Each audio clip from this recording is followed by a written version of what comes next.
Hello there. Is that recording? Yeah. So welcome to the VOD. There's going to be timestamps in the thingamabob, and you might want to use them because I'm going to faff about for a bit first. Let's click the Go Live button for starters. Yep. I completely forgot to enable low latency mode. Ah, damn. Oh well. Right. So, yes, I seem to be live on Twitch. Create a dashboard. So, yep, that's coming through.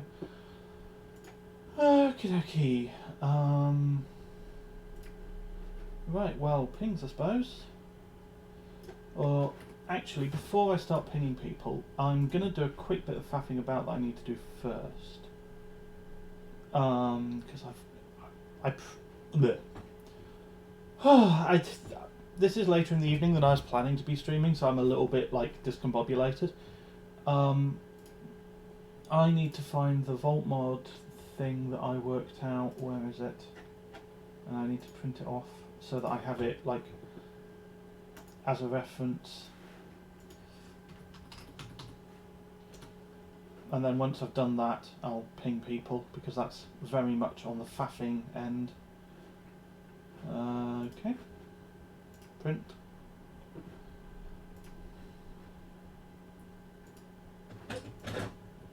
All right. Okay. I think now that's going, we can. Hopefully that's the printing. Oh, I can start pinging people. Right. Where's the channel? Stream pings.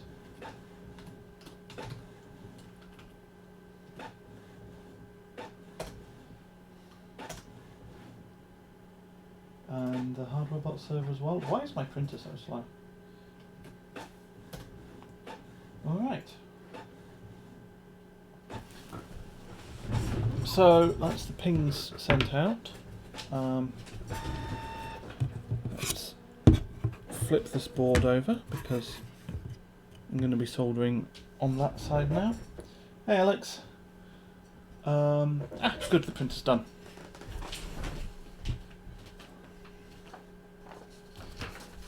So I have my handy dandy reference to the soldering that I'm going to be doing.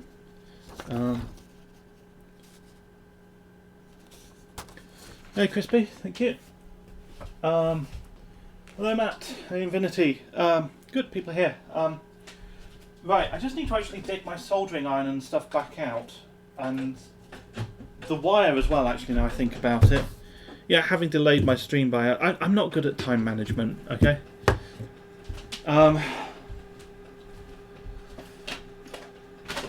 Right. Trimpots, gonna need those. Wire. Where did I put the wire? I had a really perfect. Oh.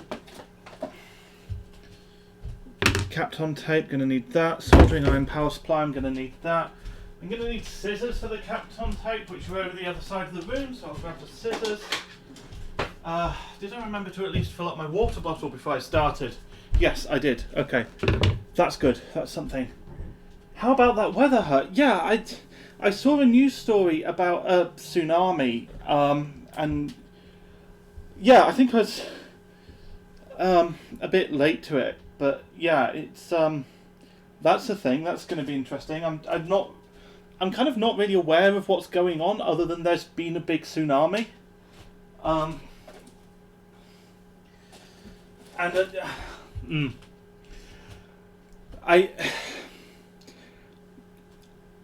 I hate the way my mind works, because I spend a lot of time thinking about AMD graphics cards and their code names, and then it's a tsunami has hit the island of Tonga, and I can't get out of my head a really insensitive joke about water cooling an R9285, and I feel very bad about that.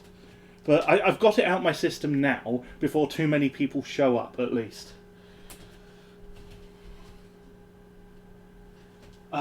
Right. The good news is I found that wire that I was looking for. I've got the wire strippers. Is that actually everything? I think that's everything. Yeah, I think we're good. Right. Okay. Quick drink of appetizer, and then I'll start laying down Kapton tape.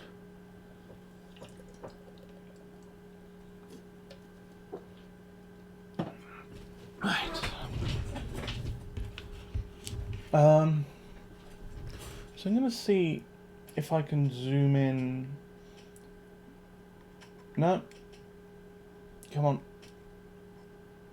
I think that's about as far as it will go and stay in focus. It's not too bad.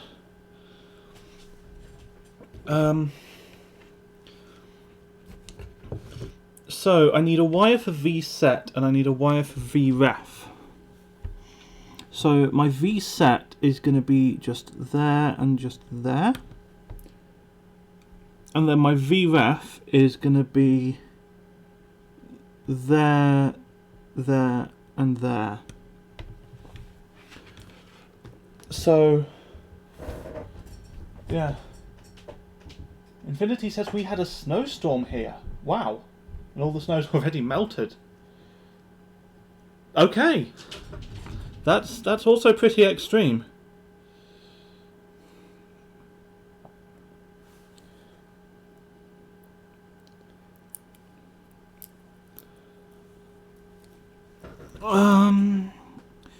I'll do VSet first because that's kind of like a little bit further away at the angle that it kind of probably needs to be. So that's probably the more difficult one. Oh yeah, update on the burn. I'm wearing a plaster. It's it's not really hurting, but it sort of looks a little bit gruesome. And I thought it probably a little bit NSF twitch. Even though it's not actually that bad.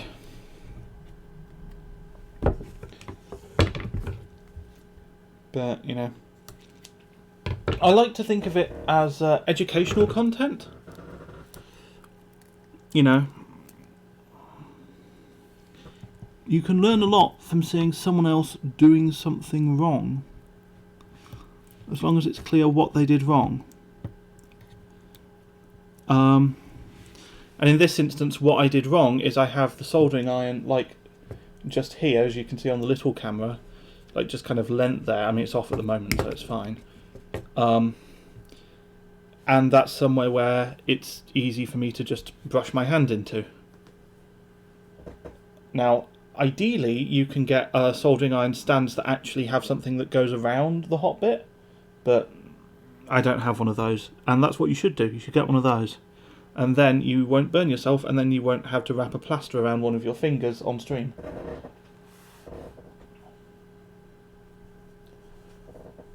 Yosarian says, don't know about Storm, but did get a dusting out by Forks. I might need you to translate dusting out for me. Don't remember much about last night, so guess I succeeded in getting sourced at Forks. I'm guessing dusting out implies alcohol, which I think I'm not allowed to advocate for. And also, you know,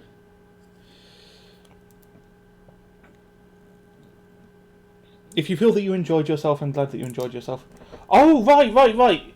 Not, so you don't mean Forks dusted you out. You mean you got a dusting of snow whilst out by Forks. That makes sense. Okay. Yeah, sourced I got because you can, like, use literally any word, and it's like, you know, trousered is one that's actually quite common in British parlance, but, like, I've seen it proposed that you could use gazeboed, and that would still make sense.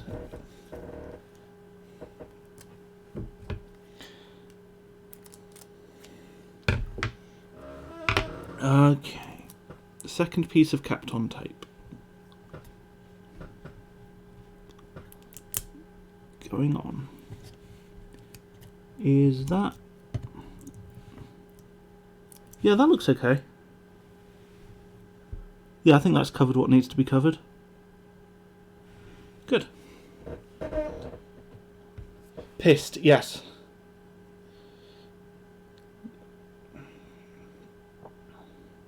Pissed is like the most common one. It's like, oh, I'm going to go out and get pissed.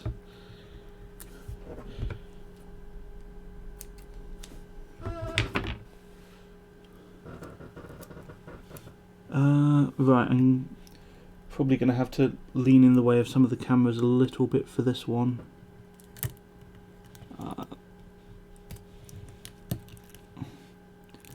And we have landing.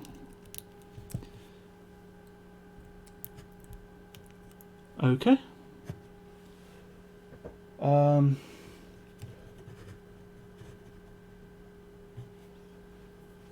Good progress.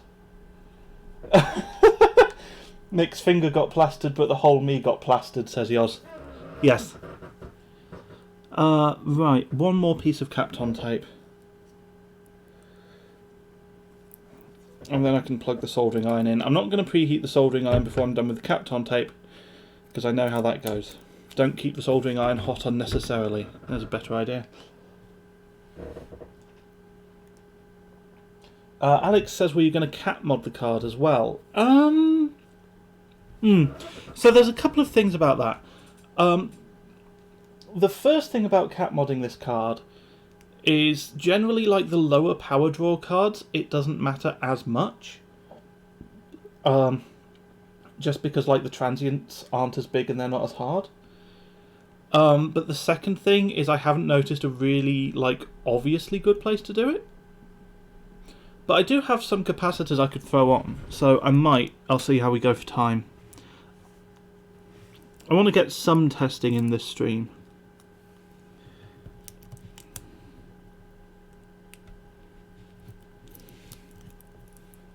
Is that... oh, that's a bit...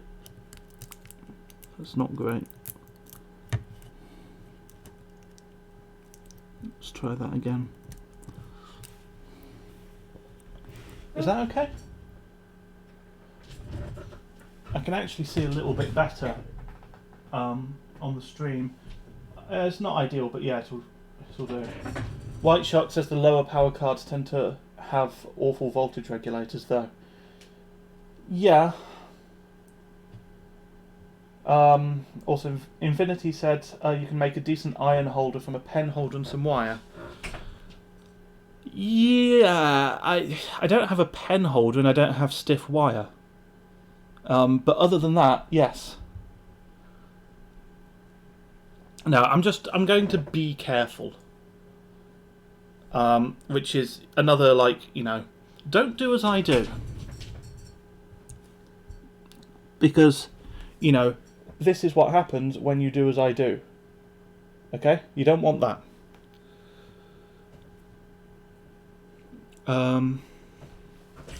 Right. Iron.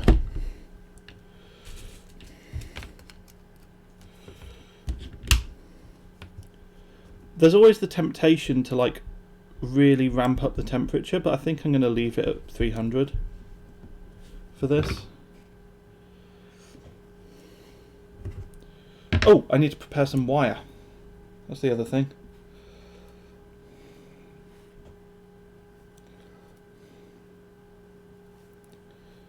I'm not sure what length of wire I'll actually need. I'm tempted to just use like an absolute ton of wire.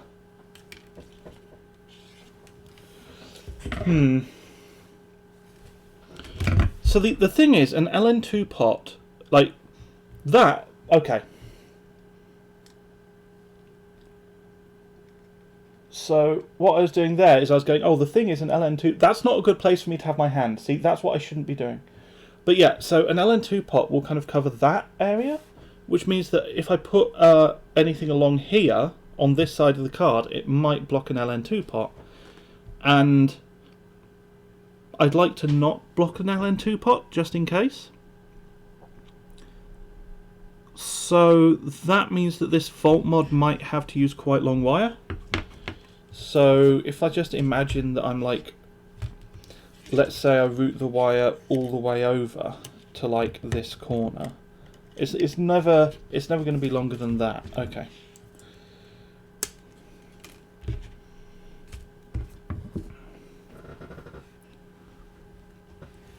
So we'll go with that. I'll zoom back in.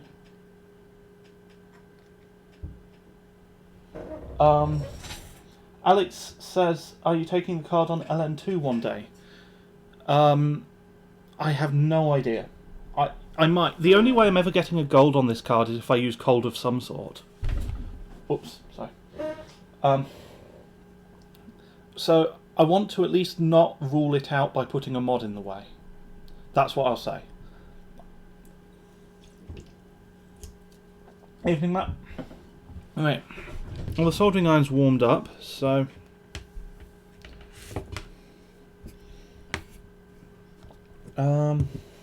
actually I'm going to make the wide camera a little bit bigger. So knocking the desk is making it shake a bit. There we go. Now you have a better view of what I'm doing for when I inevitably screw something up.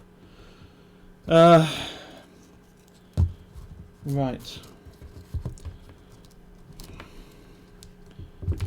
Solder in the end of the iron and clean that off. Okay, that's looking good.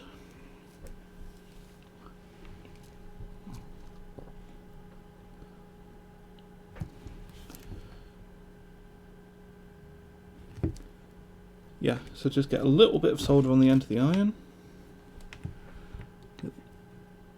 Careful, get the wire in there.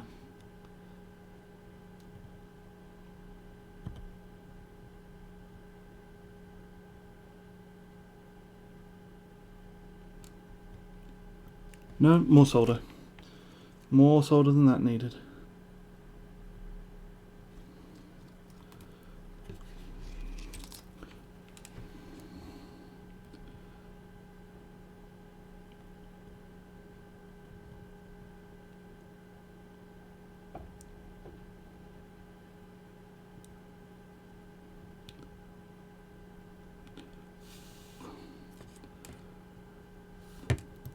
No. That honestly seemed like it might have been stuck on for a moment.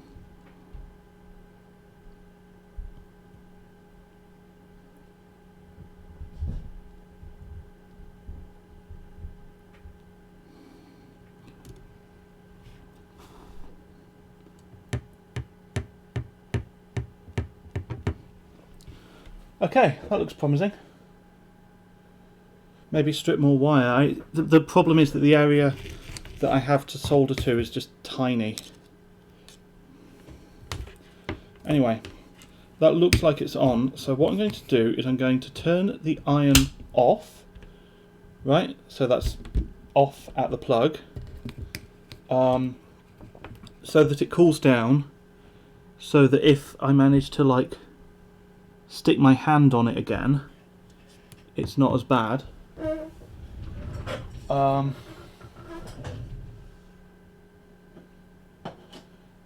Would it help if you glued the wire mostly in place?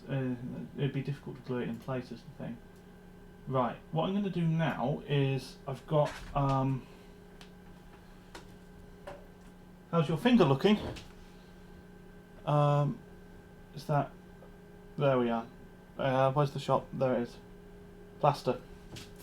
It's a little bit gruesome under the plaster, but it doesn't hurt.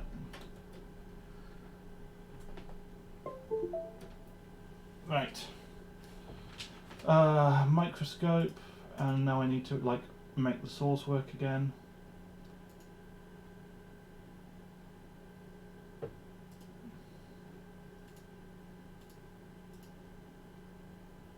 that working? Yeah, that's working.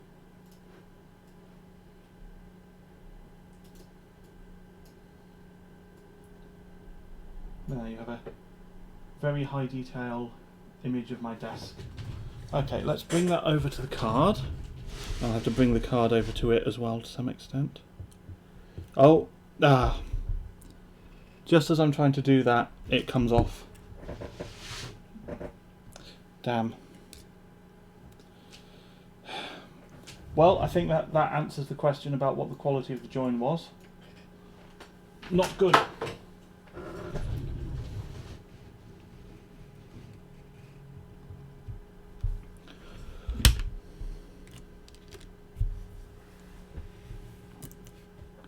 Is the area looking okay? Yeah, the area is looking okay.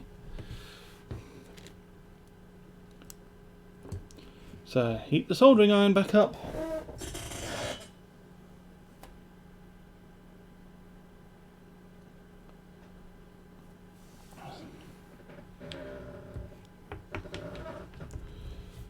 That's allegedly at 300 already. I can believe that with the TS100 actually. Right, what do I need to do? Can I shift that?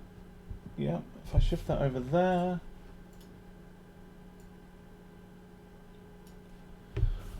Yeah, the problem that I have is literally just the length of the wire on the USB microscope. It's not as long as I could do with it being. Which is why I have to drag the card around in order to look at it through the scope. I'm using the green matte, by the way, to get the camera to be at the right brightness level so that you can actually see the card properly. If anybody's wondering. Right.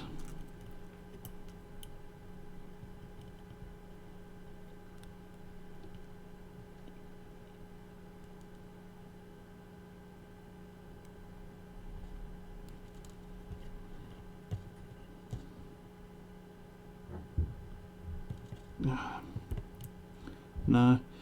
This is fairly thick wire for the work that I'm doing. I'm kind of starting to realise that. It's also starting to it's probably still easier than using multi-core like stranded wire. I'm just going to have to strip it a little bit. There we go. Because the end is getting a little bit straggly. Let's see if I can get a bit of extra solder on the card where it needs to be. Which is just there.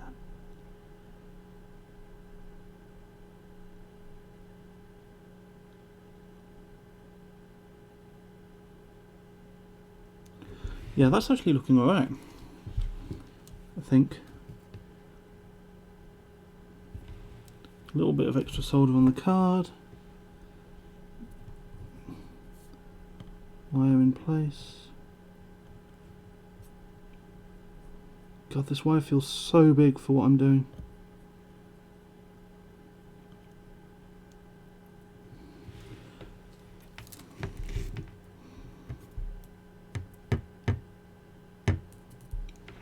Okay. Soldering iron off.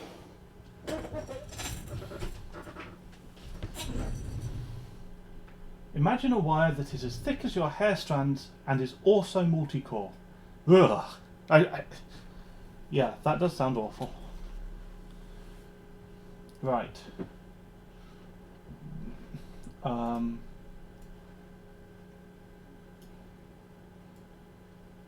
I need the USB microscope. There we are. So I'm going to move the card over but leave the mat where it is and hope... Yeah, there we are.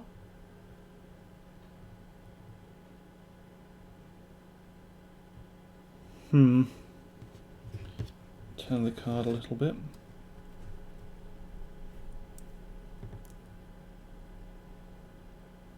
It's attached.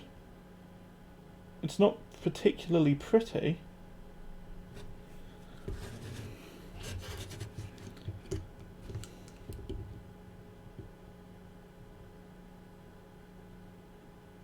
But it is attached. Blue Paul Wolf says looks like it's connected to two though, is that okay? Yeah, that's actually intentional. Those two are already connected. So I've just given myself kind of a bigger like landing area, effectively. Let me zoom out and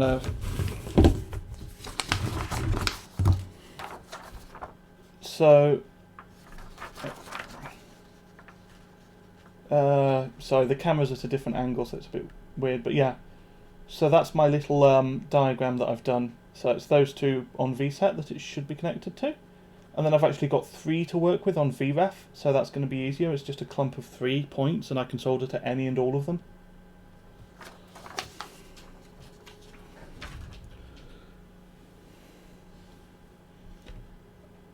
Right.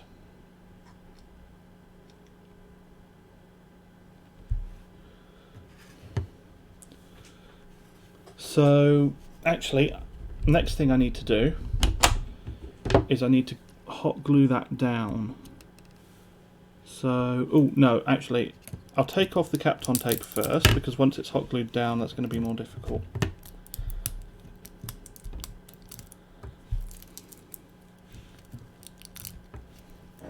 But yeah, I can zoom out a bit for this, and then I'll zoom back in for the further soldering. The Kapton tape is honestly a lifesaver for this kind of work. Especially for me, like I'm not good at micro soldering particularly. I don't exactly have massively steady hands, so it's really, really useful having Kapton tape, because it means that I can just like, I can put the tape there and then I can just stick the soldering area in the right postcode, or the right zip code if you're American, and then it works. Yoz asks, would smaller wire work for this mod? And yes. Alex asks, what voltage range are you planning to have? Well, gee, I mean, in theory, up to 2 volts, I guess. 2 volts is the maximum possible with this controller.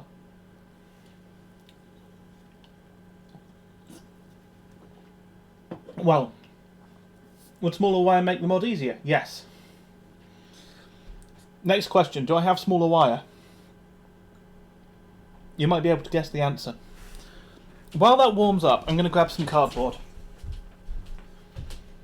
Because the hot glue gun needs cardboard. Well, it doesn't need it, but it's a good idea to have cardboard.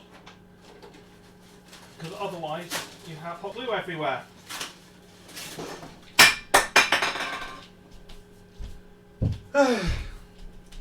There's your cans.wav. That's cardboard. Good.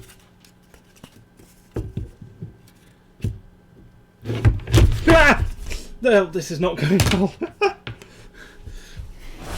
Okay, it's fine. It's fine. I didn't touch anything hot, which is actually concerning. Is it warming up? I think it's warming up. Zoom out a bit more. Right.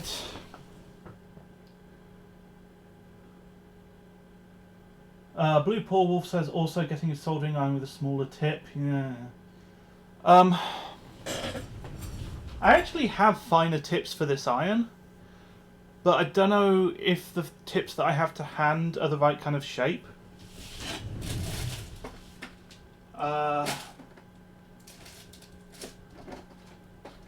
Where are they?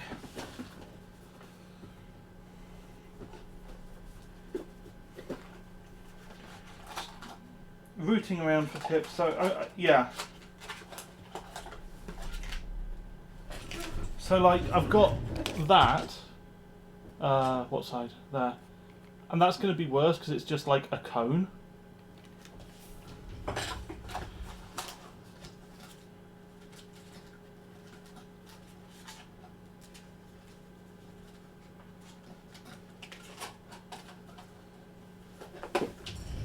I have a scalpel tip as well somewhere, but like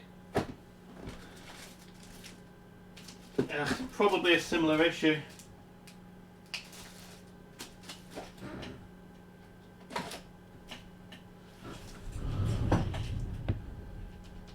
Do you have the one that looks like an X-Acto knife? Yeah, that's the scalpel tip, and the answer is yes, I do have one.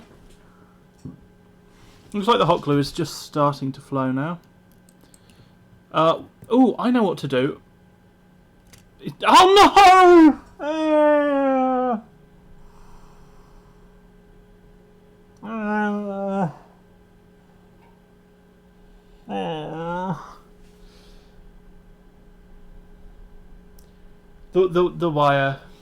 The wire fell off. Oh dear.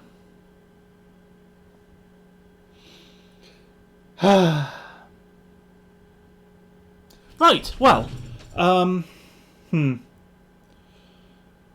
okay. This is going to become a problem, I think.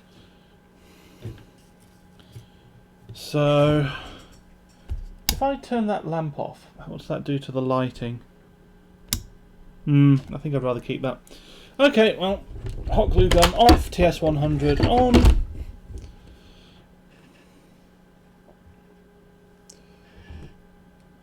Oh no, I have to redo the Kapton tape as well. God damn it. You know what?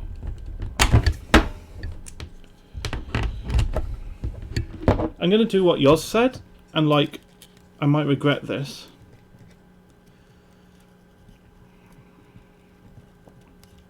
But I'm going to like glue the wire in place, sort of. I really need blue tack to do this with. Do I have blue tack anywhere? I looked for blue tack last stream and didn't have any, and nothing has changed in the interim. I know where I have blue tack as well. Better now than during benching. Yeah, although you would hope that the hot glue would stop it from falling off in benching. Well,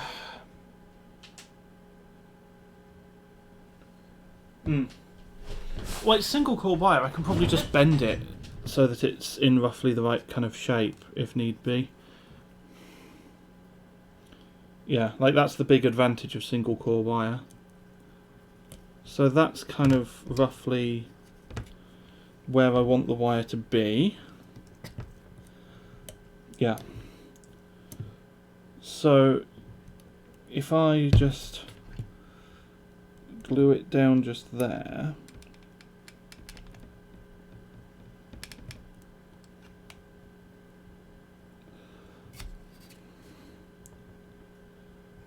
that should hopefully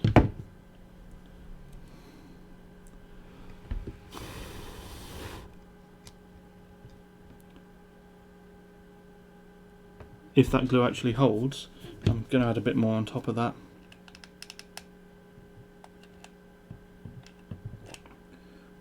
Right, it looks awful, but hopefully that will keep it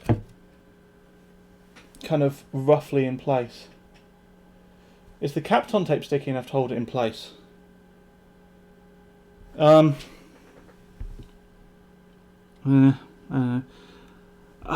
really tempted to try and resolder that without the Kapton tape, because I feel like it's like right there. Right.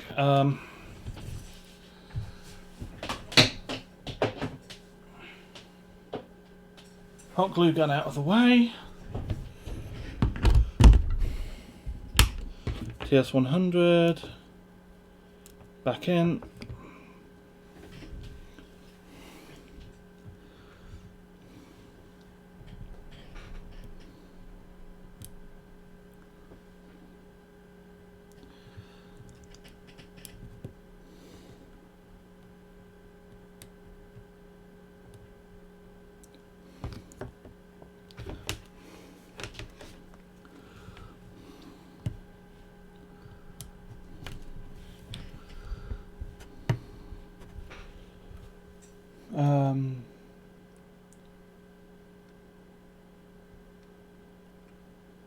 Zoom.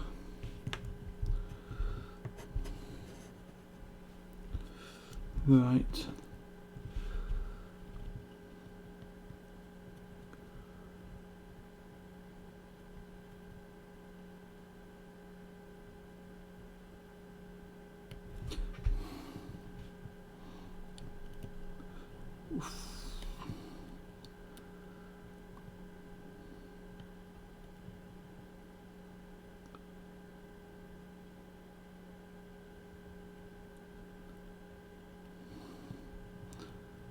How's that going? I have solder that's bridging the two things that it's okay to bridge.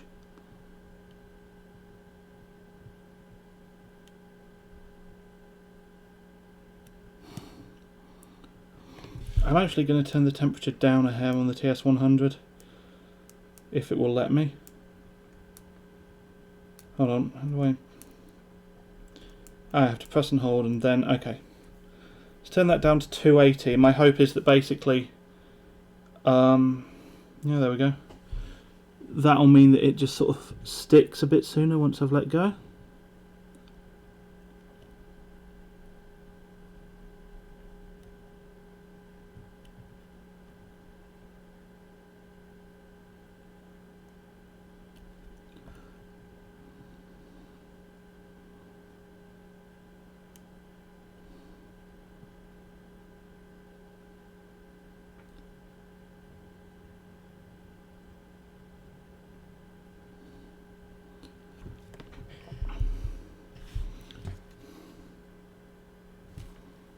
Bit more solder on top, perhaps.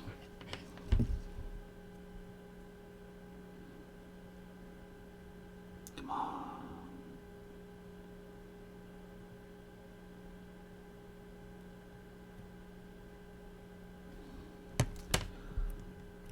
Nope.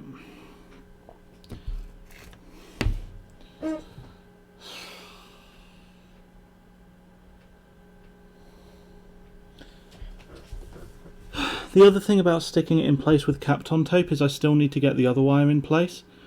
Once both wires are in place, I mean, for all I care, I could just smother the entire area in hot glue. Yeah, it doesn't matter.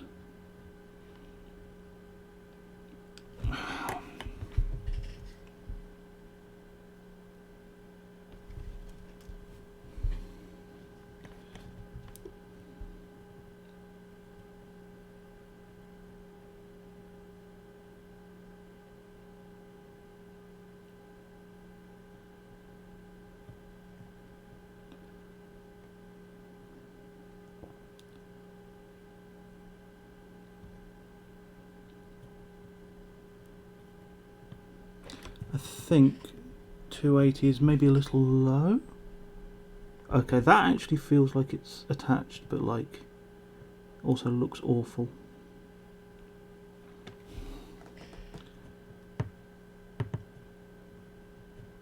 Okay, the wire's not shifting around now.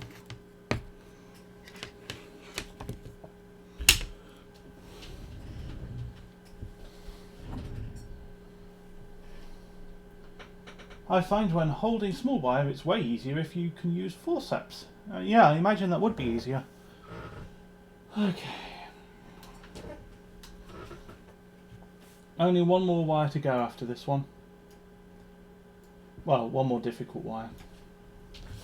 Let's slide that over here and have a proper look. Where are we? Ooh, it's attached, but it's really close to that other pad. Is it? No, that actually looks okay.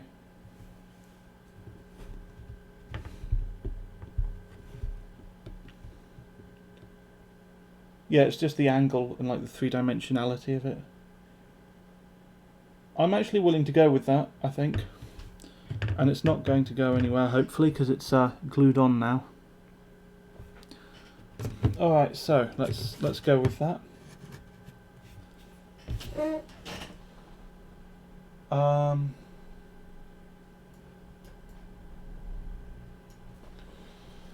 Right.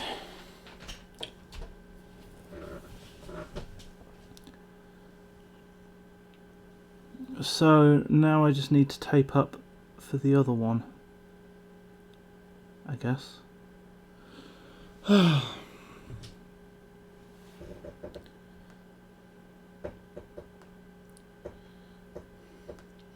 going to use the same wire, so it's not going to be colour coded. Not that it really matters, it's just two sides of a resistor. Well, actually no, I'm not. Let's spend a moment looking. I'll see if I can dig out any wire that's also single core. Actually, while I'm digging, voltmeter.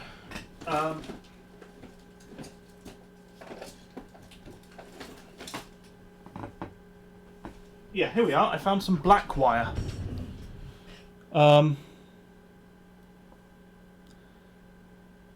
Black for VRF, that's a bit confusing.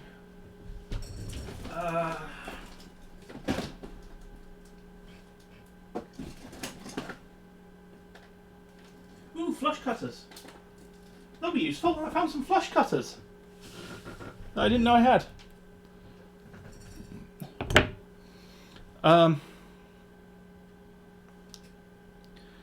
Sharpie over it. That's not the worst idea, actually.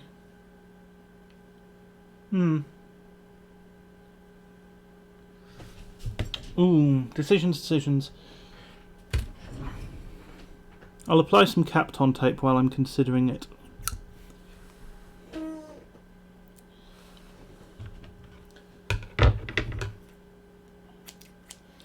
If anyone's thinking those flush cutters look crap, it's because they are. Yeah, let's leave those there for now. Kapton tape.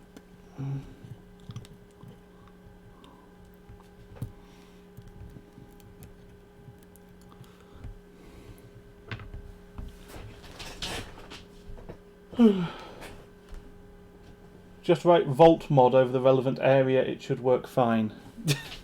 That's one way of approaching it, yeah.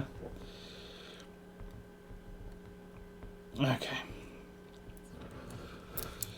Kapton tape piece number 2.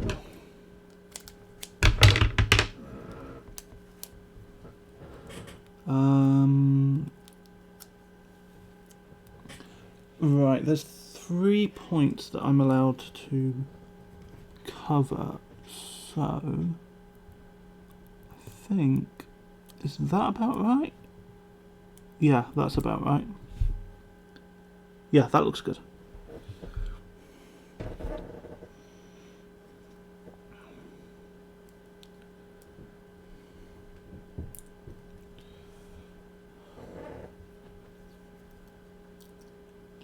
Ironically, using Sharpie is infinitely better than what most manufacturers do. What do most manufacturers do in this context? Just not label it?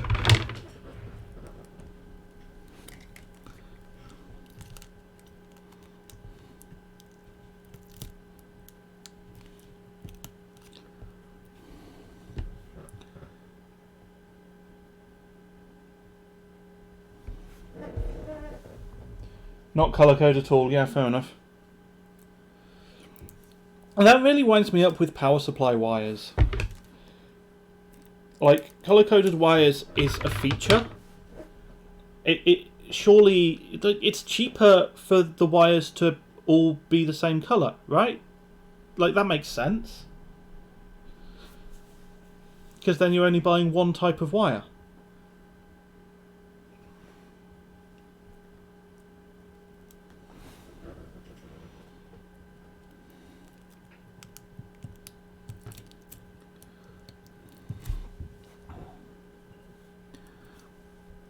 But yeah, you see that in a power supply and people are going, ketchup and mustard, which I think is a bit unfair.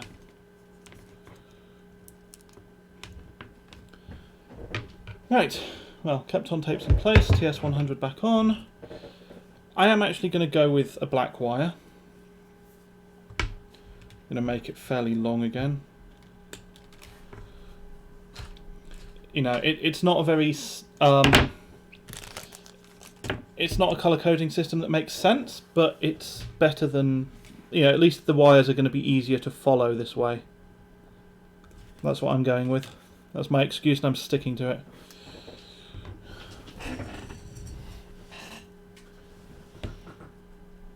I had to repair a pair of bare dynamic headphones that had absolutely no colour coding. And I had to figure out what wire is what channel, what's ground, what's voice. Wow, yeah, that sounds really annoying. Yours says I can understand making all the wires black for PSU cables because it looks nicer, but yeah, it's annoying. Yeah, I mean, so my feelings on that are just sleeve them, right? If you want premium, like high aesthetic, just sleeve them. Have the actual insulator underneath be color coded still, but just put a proper sleeve on them that goes all the way to the connector. That should be a good compromise, in my opinion.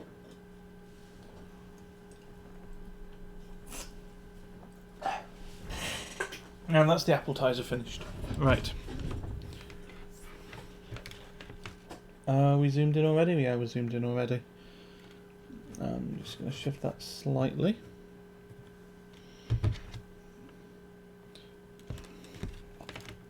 Right.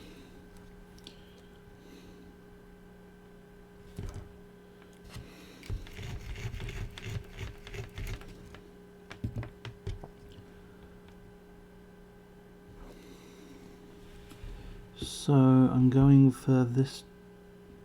Should I go for this bit of the capacitor or for that? Let's go for the capacitor, I guess. Try and get a bit of extra solder on the capacitor first.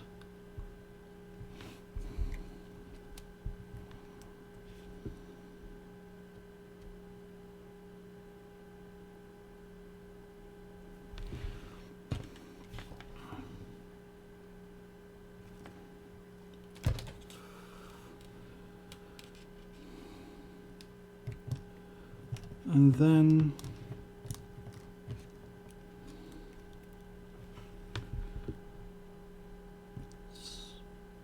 just poke that and see what happens.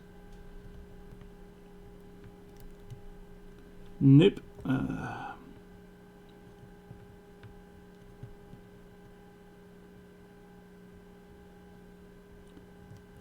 Nope. You know, it's actually the wire that it's not wetting to. So what if I tin the wire a bit first?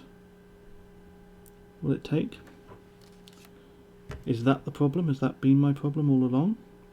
What material even is this wire? I don't know.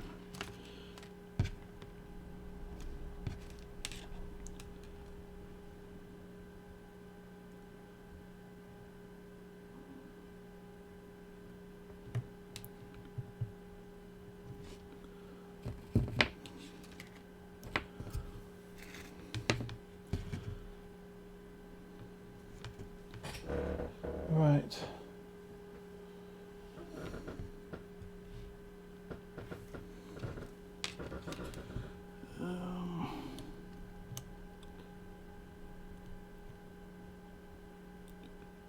Come on.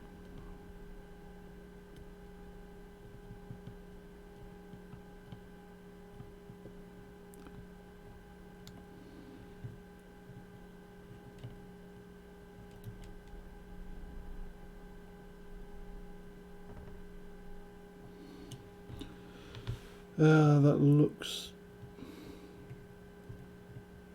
too good to be true, is how it looks. I don't trust it.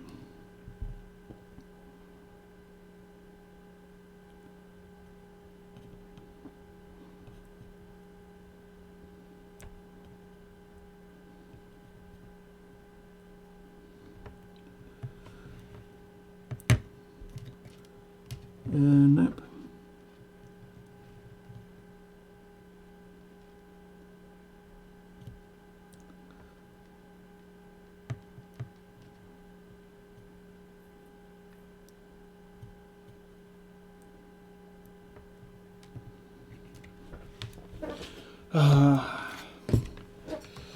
I'm really not sure what's going on there.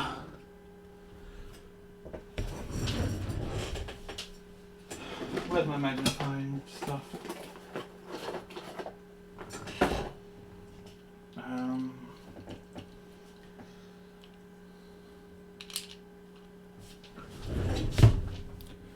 Right, my head's going to be... let's move that somewhere where it's not going to burn my hair. That's probably a good idea, isn't it? What about over yeah, right by the flammable paper. That'll do. Am I going to be able to make anything out with this magnifier?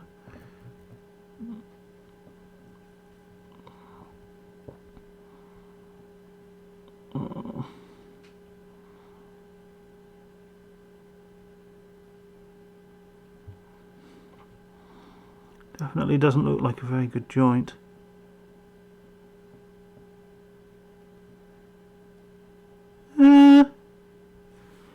I can actually believe that that's attached, but I don't think it's not. Okay. What's the sight looking like?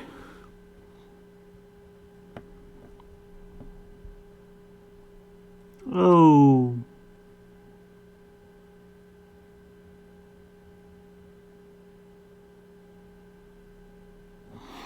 Yeah, the sight's not looking great. The good news is that MLCC is non-essential. I've looked at the datasheet, it's okay. It doesn't matter if it's kind of fucked up. Which is good, because it looks kind of fucked up. So I should really move to trying to use that, like, empty solder pad in the other corner.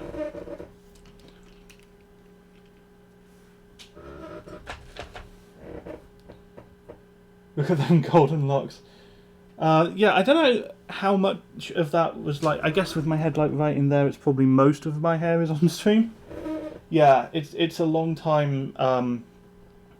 It's a long time since I last had a haircut.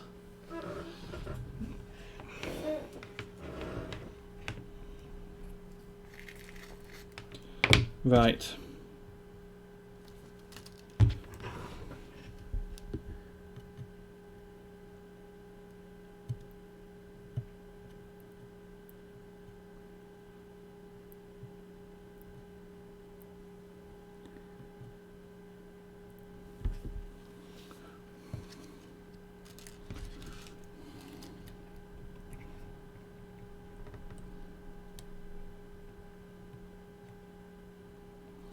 Can you believe I thought this bit would be easier?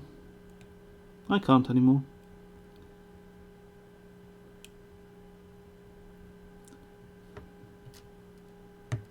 No, surely not.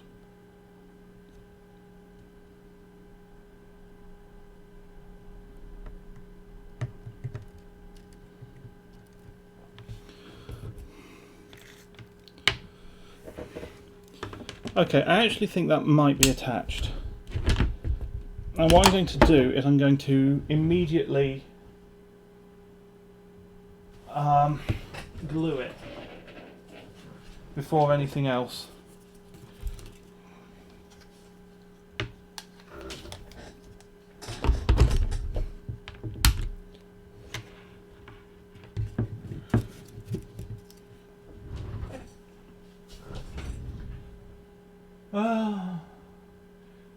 I'm struggling to keep up with chat at the moment. Where were we?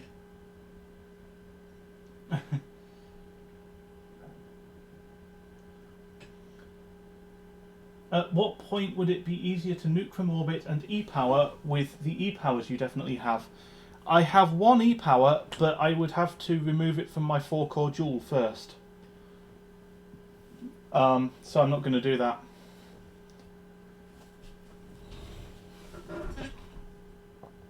I have a dead 2900 XT that I intended to make an E-power out of, but I've not got around to it in, like, literally years. But yeah, I mean, if everything, like, just goes really badly, I think that everything here is dumb enough that E-powering's not impossible.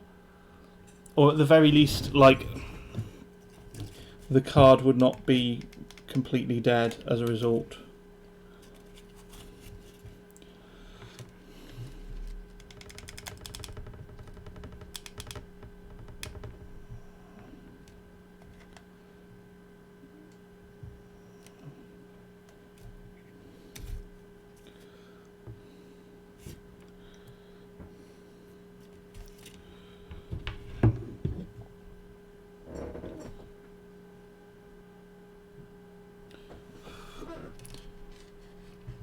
4-core dual is a way better e-power candidate. Yeah, exactly. This card is actually a great like zombie power candidate. You know, since it's actually quite low power, so you can use like zombie power from a card that is also quite low power.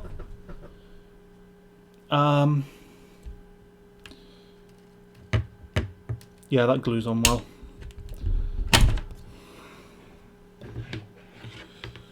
Alright.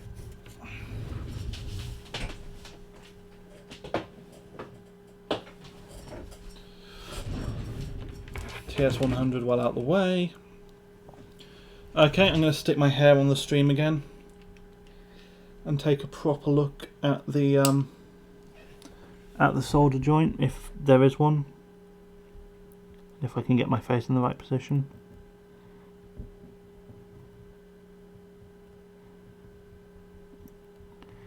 That cap is fucked.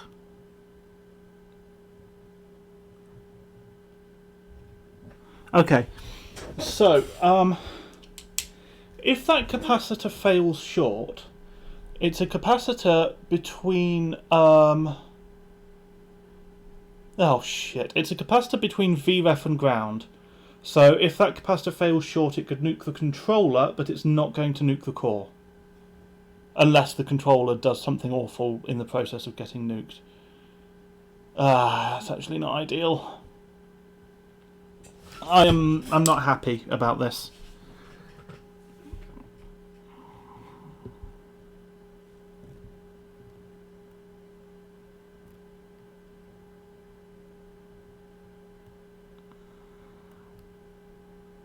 It also doesn't really look as though it's attached to anything.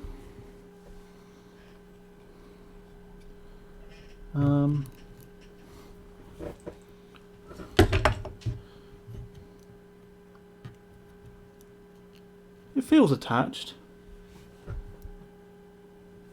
Yeah,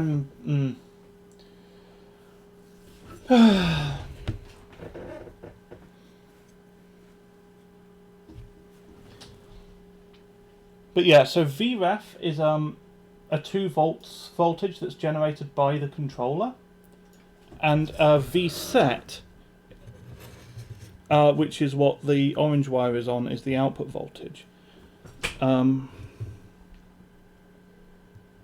that capacitor there is between VREF, the 2 volts generated by the controller, and ground.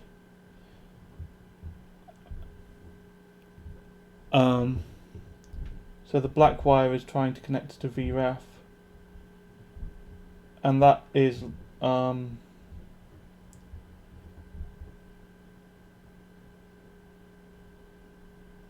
I mean, it's a bit of a horror show. I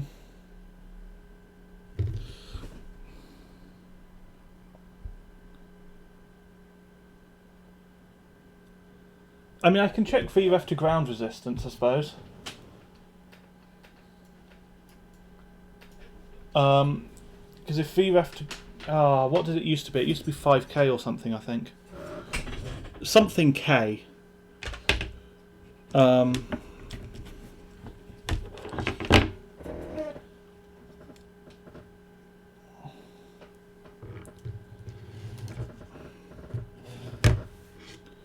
So, if VREF to ground is lower than that, then we know we have a problem. So let's try getting a ground just off one of the display ports and our wire there. 2.1k.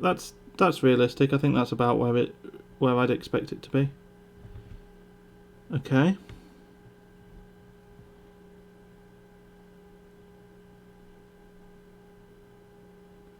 Yeah.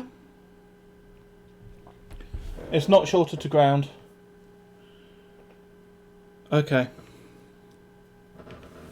Let me just grab the ground off the actual like ground measuring point up here, and the wire. Yeah.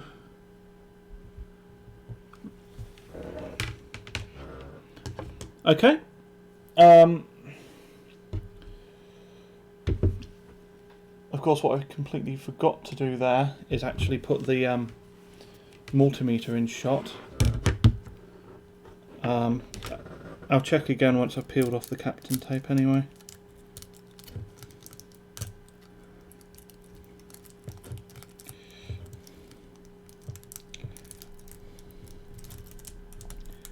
Everyone always talks about Kapton tape, no one talks about first officer tape.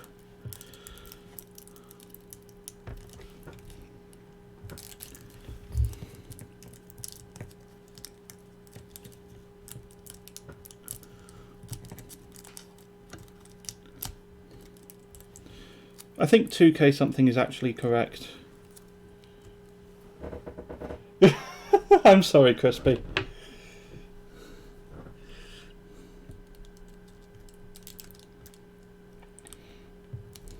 Okay, flush cutters are terrible for cutting Kapton tape.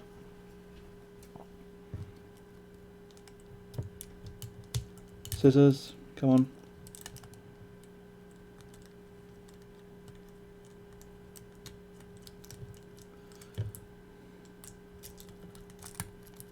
There we go.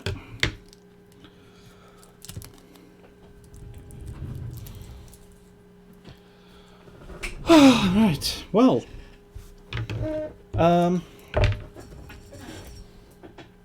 So the biggest thing that I want to check is the resistance between these two wires, which ought to be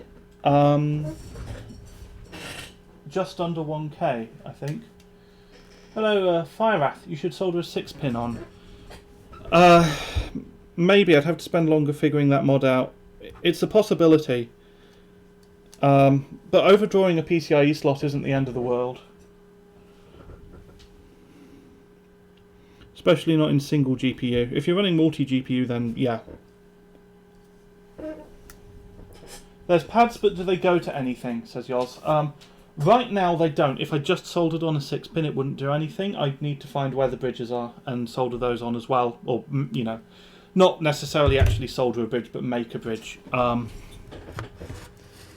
So probably the bridges are there. Some of those are bridges. Some of those are capacitors between 12 volt and ground. What you don't want to do is mix those up.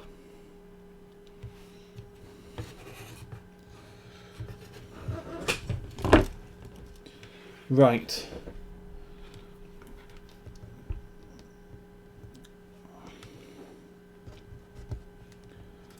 Holding both of these wires down is going to be a real pain.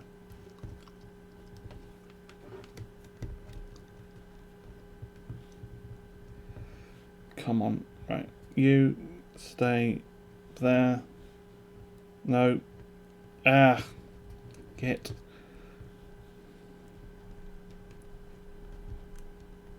Ow. I stabbed myself with a multimeter probe. Come on. Stay.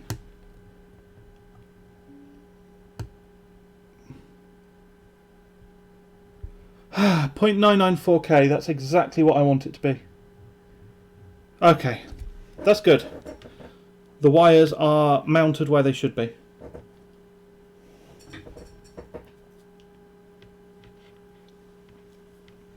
So they're mounted where they should be, and then they've got hot glue to just there, which is going to relieve any strain. So I am calling that a success. Oh shit, while I'm here, so the other thing that I wanted to check is I wanted to check ground to the VREF pin on the controller, which is just there. That's not right.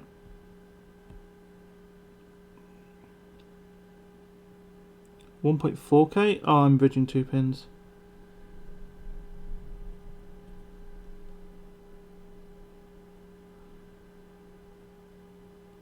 Am I?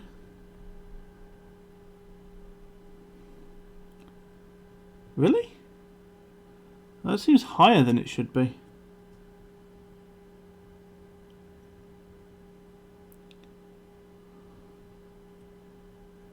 Oh well. probably fine. I don't like, at worst there's I mean, that cap's kind of not in a very good way, but like at worst there's some messed up SMDs. Well, that's pretty bad. I think it's probably okay. So next I need to figure out where I'm going to put the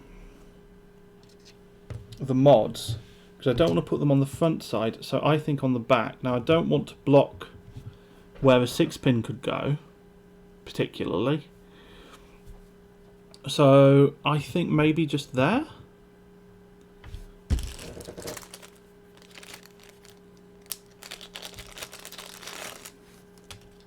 It's not ideal. I mean, I've basically already used up the best spot for a mod, but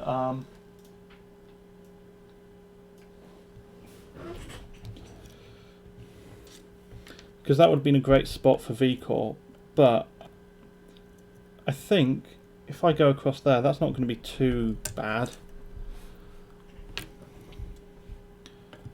So I'll hot glue the voltmeter onto there.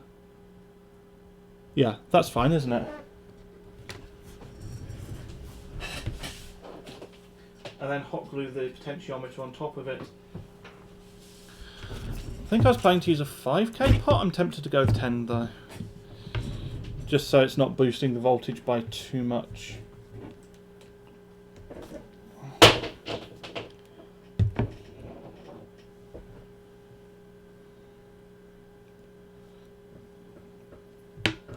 Oops.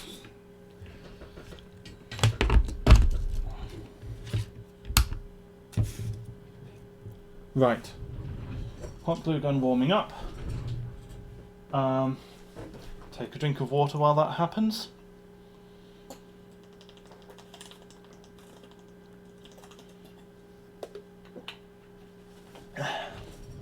Right. TS100 is cool now, so get that even further out of the way. Potentiometers. I think I threw the box of potentiometers over here. Yeah, here they are.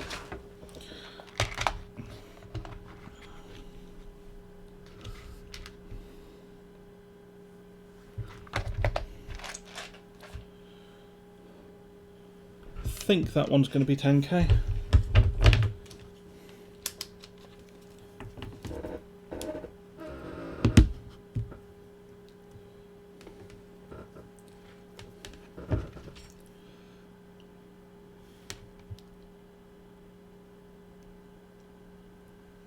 That is 1 mega ohm. That's a bit high.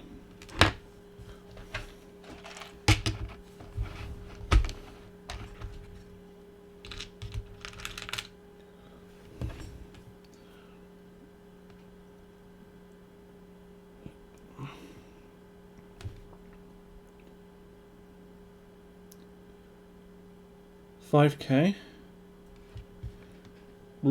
Acceptable, but a little on the low side.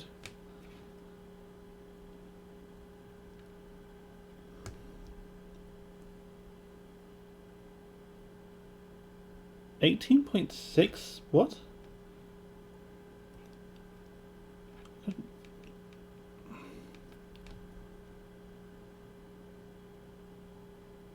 Okay.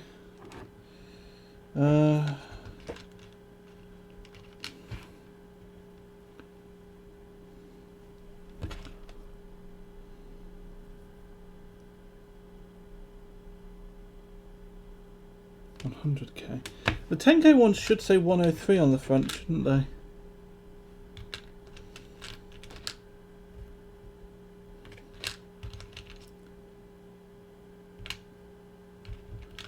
Is one of them just in the wrong place?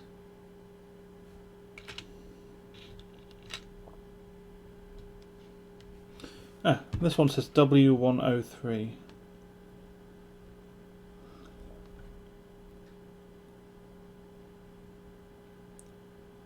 That's 10k, right. So there's the pot.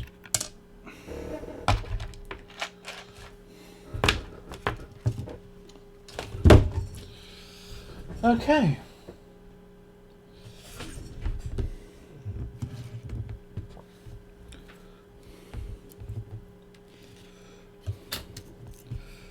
So let's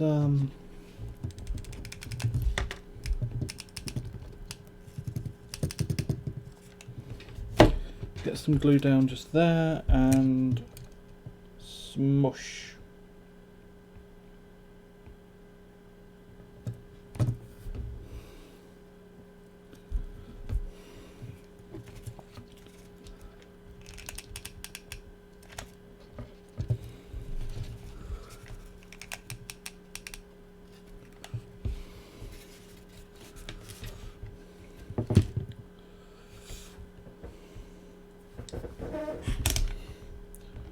Right, and the potentiometer.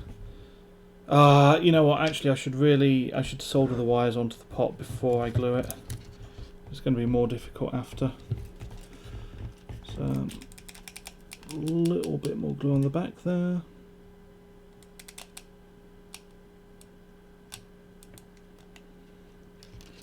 Okie dokie. Right. So not gluing on the pot just yet, we'll do that in a bit.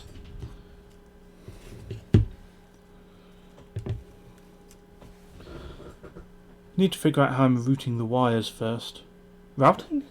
Routing. I say routing.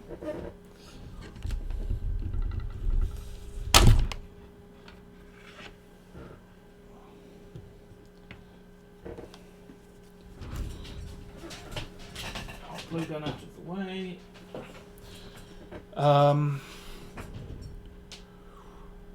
Right.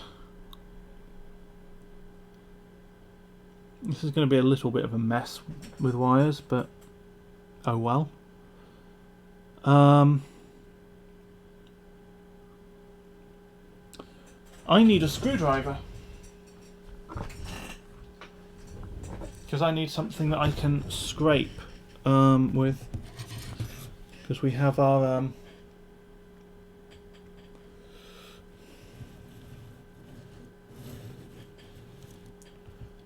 GPU V point here, but that's going to be kind of a bit oxidized, so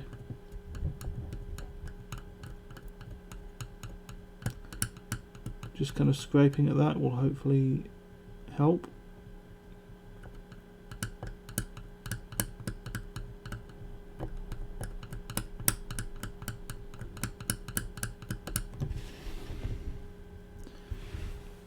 Don't know how much difference that's made.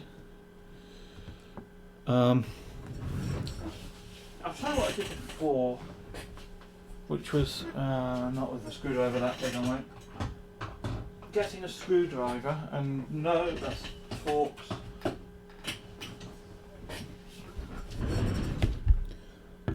Just sticking the screwdriver in it and just kind of rolling it.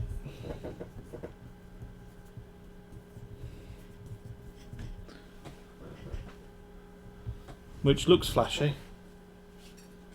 I don't know if that works. Alright. So, solder. I need a soldering iron. Let's sort that out. And I need some nicer solder. Not nicer. I have bigger solder. Bigger is not always nicer, it depends on context.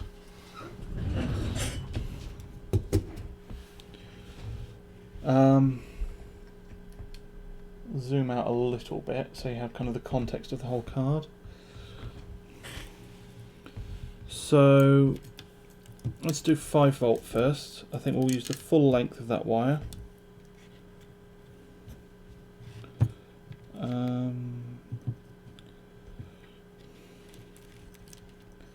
We're going to try and be kind of fancy and route it through this screw hole.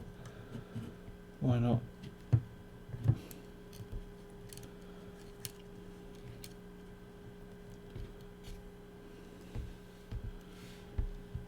So that I'm hoping just to tack it on just there, next to the existing wire.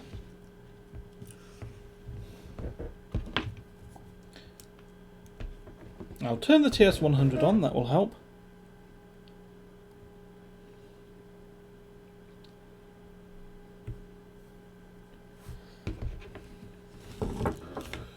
All right.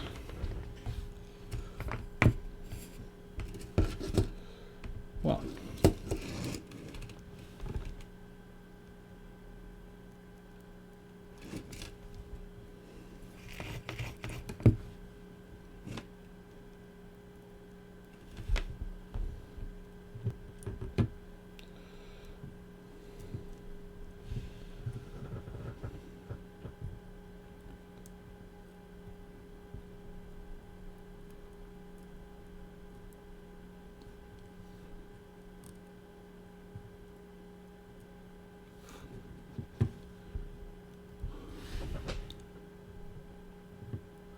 There we go, easy as that.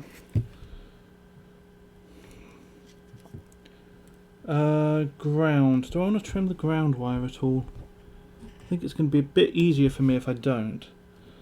So there's obviously going to be a lot of places to grab ground. There was a ground point just there. It's really difficult to access now.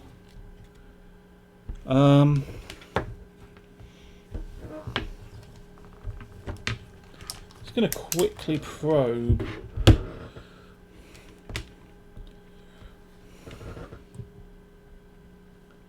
I think, is that... Yeah, that capacitor pad is ground just there. So that's what we're going to use.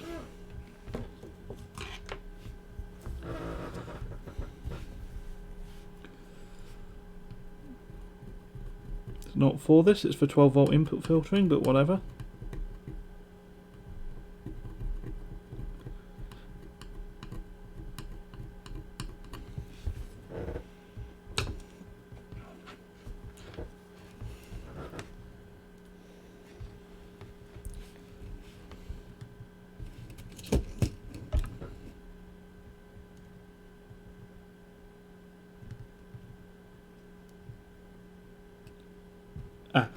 It's on a power plane.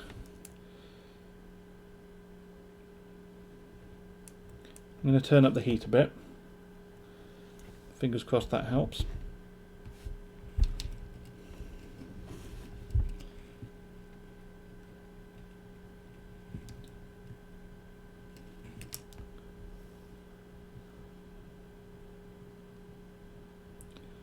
Yeah, that's a good reason not to use this ground, isn't it? Think. Yeah, that's looking pretty good though.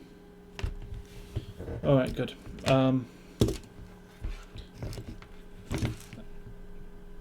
just need to shorten the wire.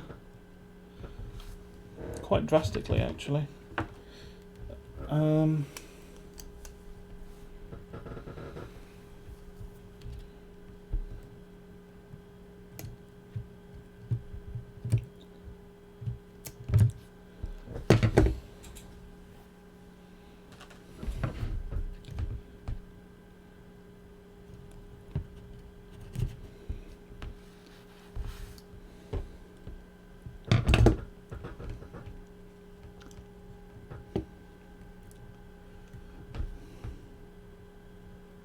Yep, that looks alright.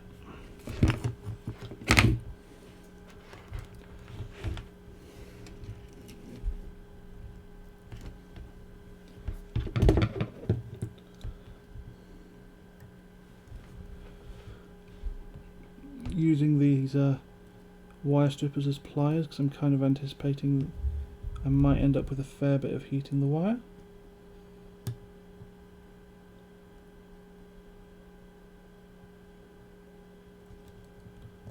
There we go. That's not neat at all.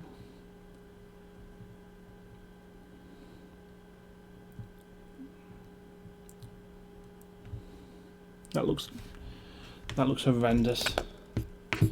Where's the solder sucker? This is too much.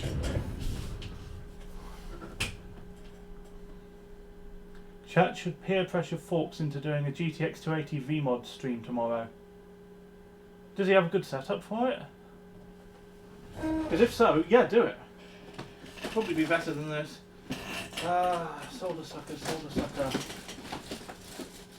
Why do I have literally 3 crap soldering? Oh well, one of them is really high wattage, I think.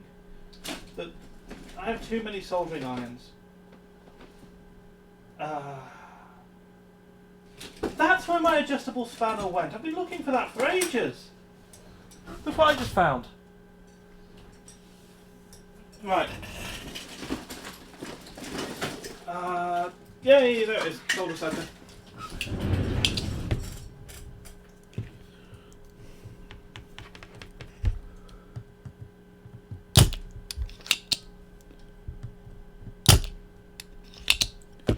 Oh, the multi-core wire is like everywhere. That's why it was looking so straggly. That makes sense.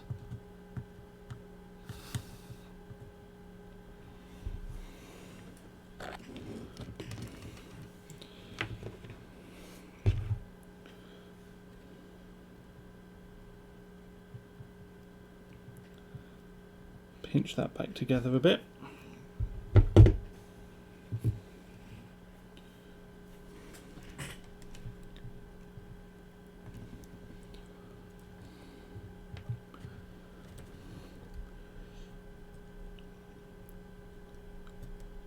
Right, get on there.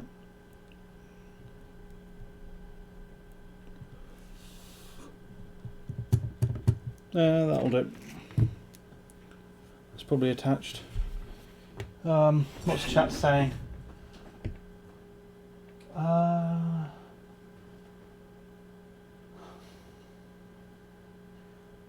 100% would buy Mick a beer if I had the opportunity. I don't drink beer.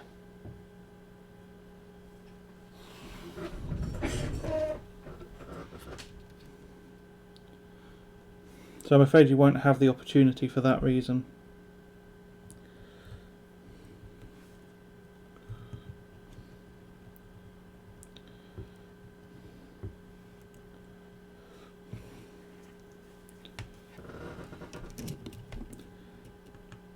I don't think most of chat would. You know, I don't like, you know, I like to think that people watch casually.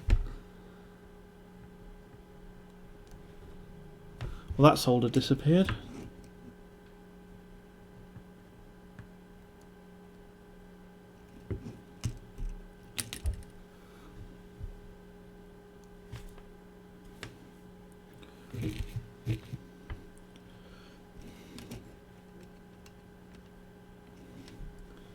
Yeah, I'll just casually wet the soldering iron above the PCIe fingers. What could go wrong?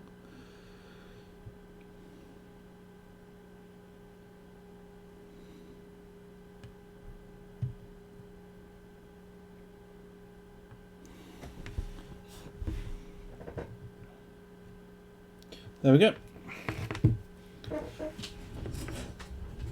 Matt says mango monster.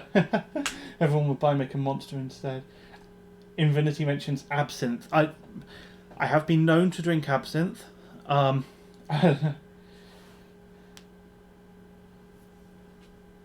says I'm banned from mixing drinks after a few Everclear incidents. Do they have anything like that over there? Everclear is like a really strong vodka, isn't it? I don't think we have anything like that. Right. I'm going to turn the TS100 back down because the next thing is attaching wires to... now. This is the danger zone. Because this is the bit where I have to faff around, but I need the TS100 ready. So I'm just going to try and like remain very aware of its presence and heat. Just over in that corner over there.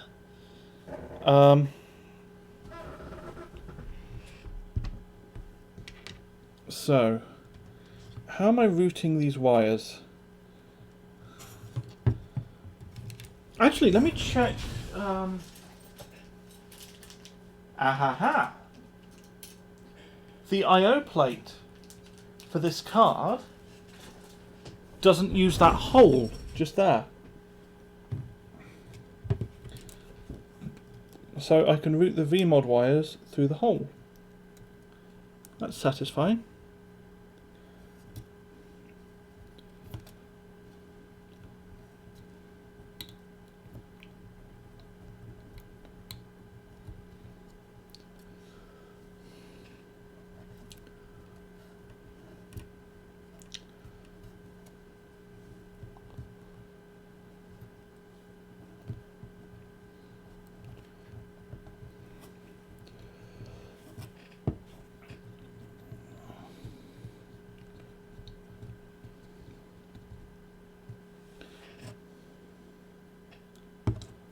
There we go.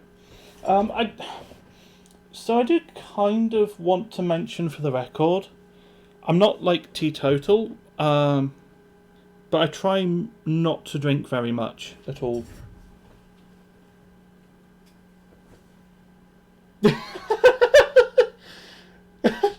Yours described Everclear, and Matt says, yeah, that's called methylated spirit here. I mean, not quite.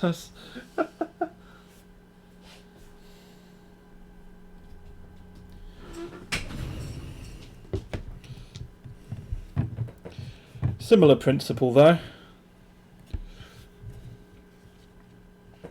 I mean, enjoying the implication that drinking Everclear is on about the same level as drinking meths, as we call it here.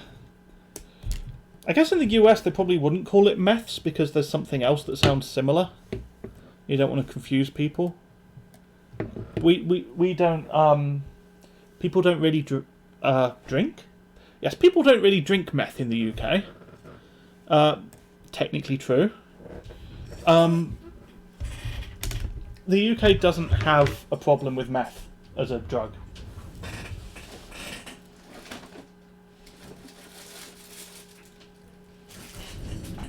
When I say it doesn't have a problem with, what I mean is it's not like made its way over here, people don't do it. Not that it's socially acceptable. It's not socially acceptable. Don't do drugs. Where is my heat shrink? Or where's the right size of heat shrink? These wires are a bit thicker.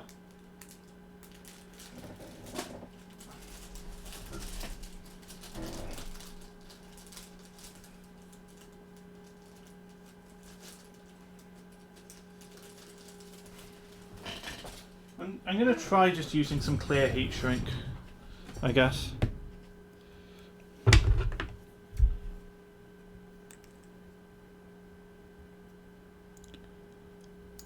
And I'm going to use a fairly small size of it. Hopefully that will still be enough.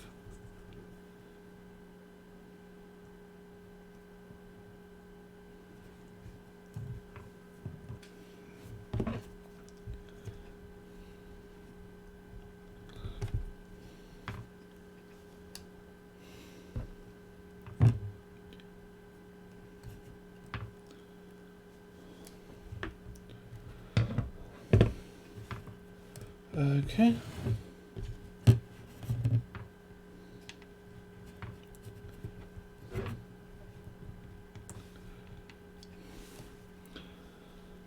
What did I do last time? I had some clever thing. I think I used a clothes peg and a bit of cardboard, I think. Let's try and do that.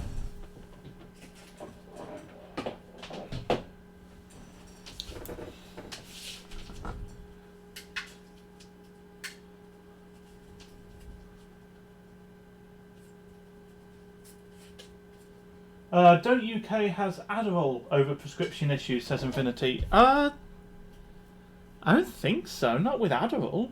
Not that I'm aware of. I mean, we've got our own issues, but like, not that one in particular to my knowledge.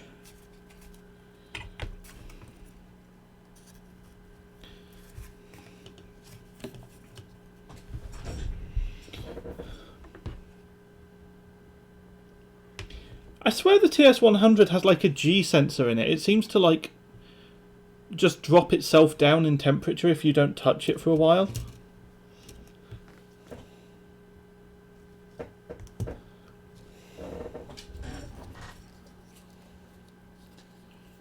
Wow, I don't think I've had 18 concurrent viewers before. Hello everyone.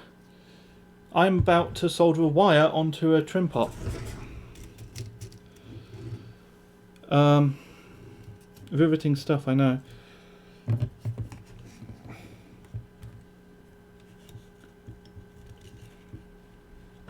So it's going to go about like that.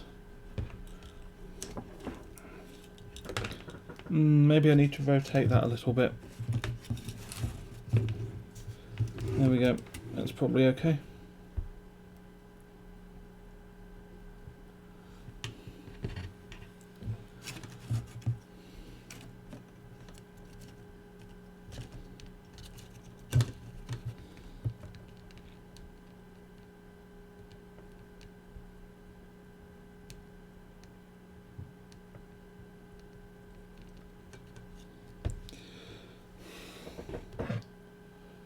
Hey Alex.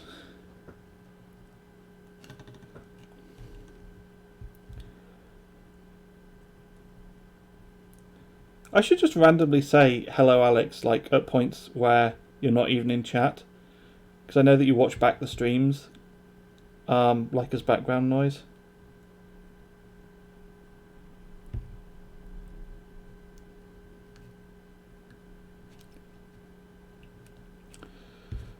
Okay, well I've managed to wet the wire onto the leg of the Trimpot, so that's a good start. Wet the wire, wet the solder even.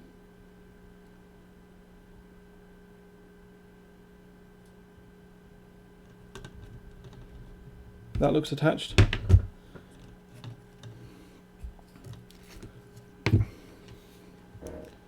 Okay, now it's attached. Is the heat shrink going to go over it? That's the other question.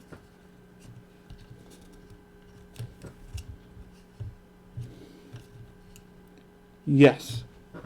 Lovely.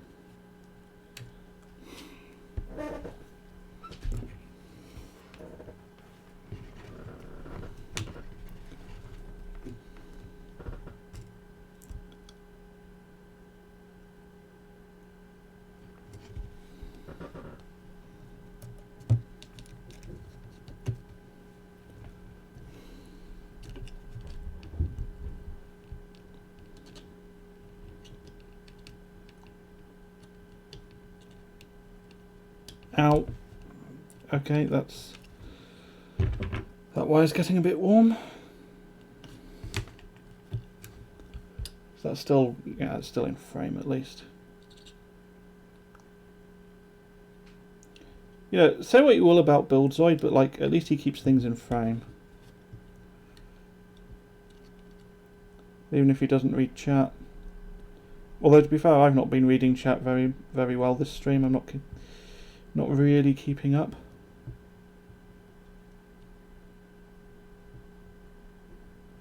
Probably had it attached there and just fucked it up. Is that attached? That's attached. Okay, good. And will the heat shrink get over it? It will. Wonderful. Right.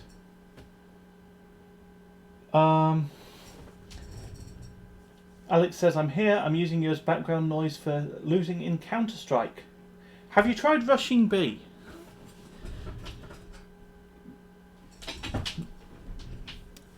That's about all I know.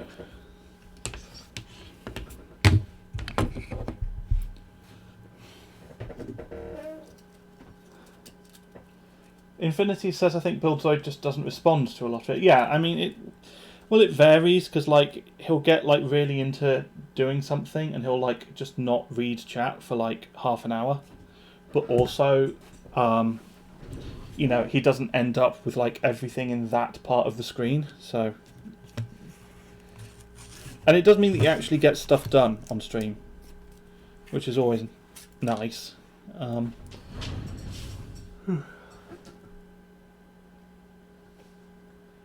Alex says, damn, I should stop being here. I'm losing even more now.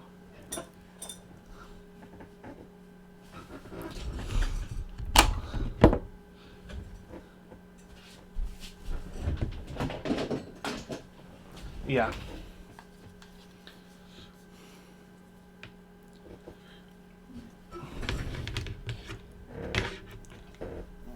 Yeah, the only tactics for Counter-Strike I know are Soviet tactics, which is where you just rush in.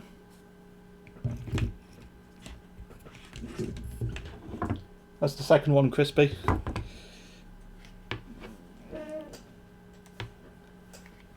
It's, they only get worse.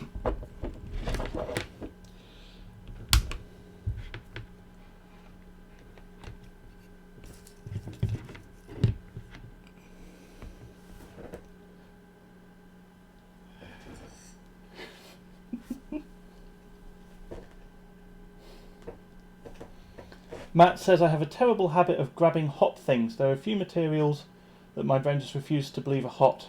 Yeah. I have a bit of a bad habit with at least knocking myself against hot things. Isn't Womble's tactic to just shoot cyanide? Yes. That's also a valid tactic. Actually, yeah, that's a good point. Alex, have you tried having an auto sniper and exactly zero shame?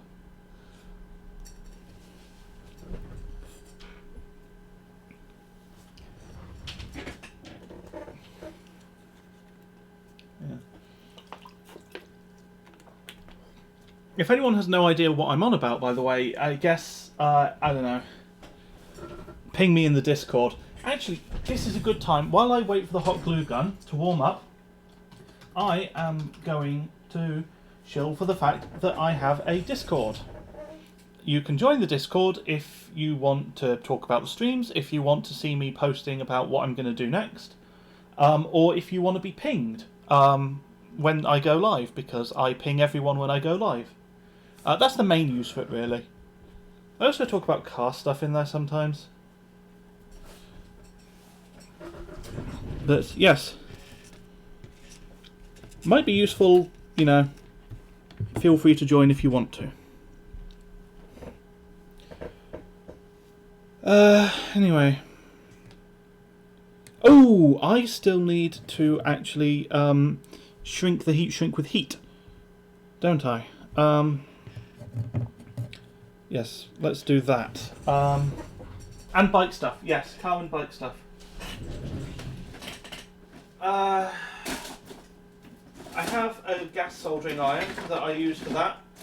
And I put it back in the box. Here it is. I found it. Zoom out a bit.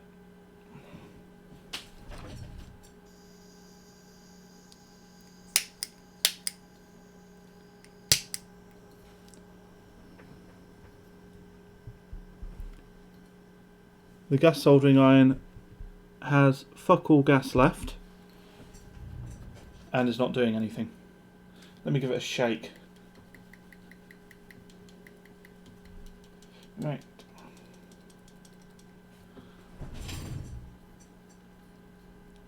Nope, that's not helped. Crap.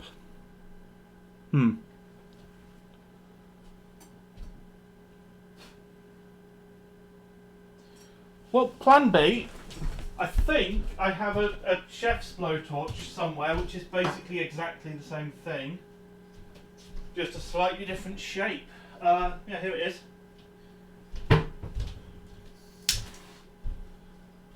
Yeah, that should work. This thing.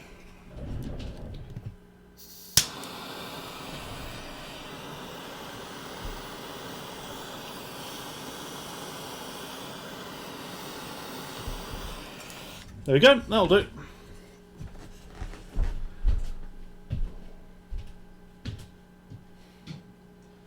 Fun fact, I originally bought that tiny chef's blowtorch for like LN2 use, like torching the pot. Doesn't work very well for that.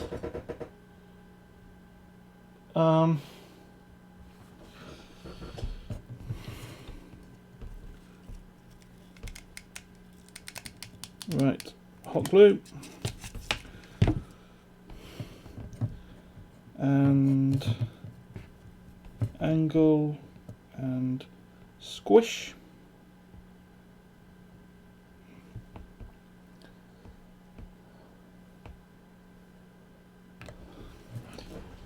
Alright. Infinity asked, do you ride? I mean, I've been known to, but no, the main reason that I changed it to say car and bike stuff rather than car stuff is because someone in the Discord got a motorbike.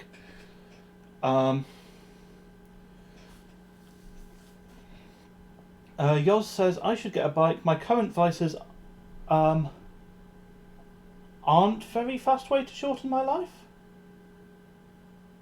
Do you mean are a very fast way to shorten? You should get a bike. Bike riding is healthy. It's good for you. Especially your circulatory system.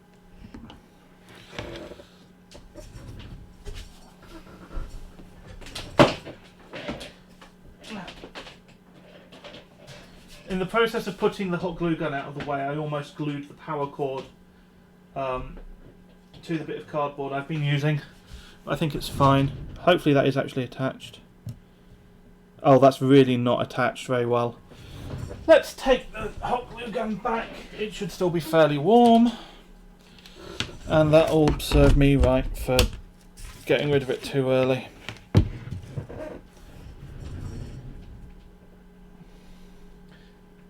Infinity says, wait, which bikes are we talking about? I mean, either, realistically, but like, I mean, the Discord channel, I had motorbikes in mind, but I'm not going to like be upset if someone starts posting about bicycles in there.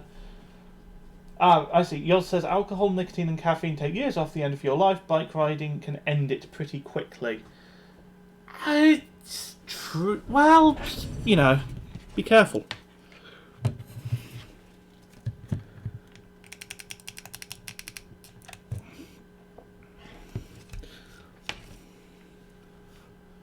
But yeah, I mean, I know what you mean. My uncle actually had a pretty nasty motorbike crash when he was younger. It caused some issues for him, but he's been okay for the most part. But, you know.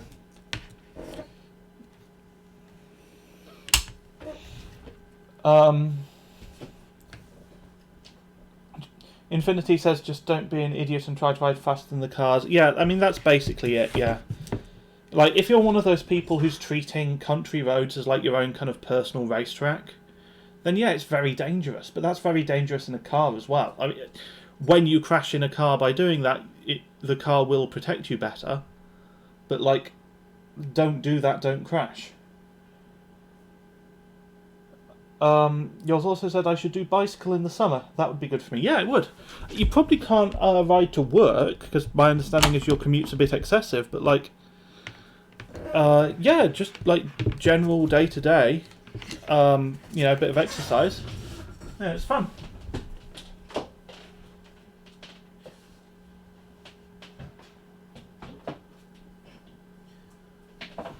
Also, going on a bike ride is better than going on a walk, for the simple reason that if you go on a walk, you can't go very far, whereas if you go on a bike ride, you can go quite far.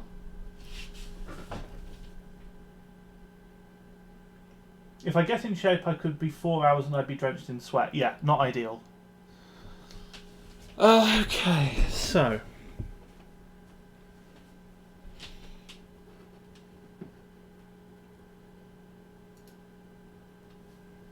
I am about done with the mod, not with the stream, don't go anywhere. So the next stage is testing, and for that reason I'm going to try and move cameras around a bit.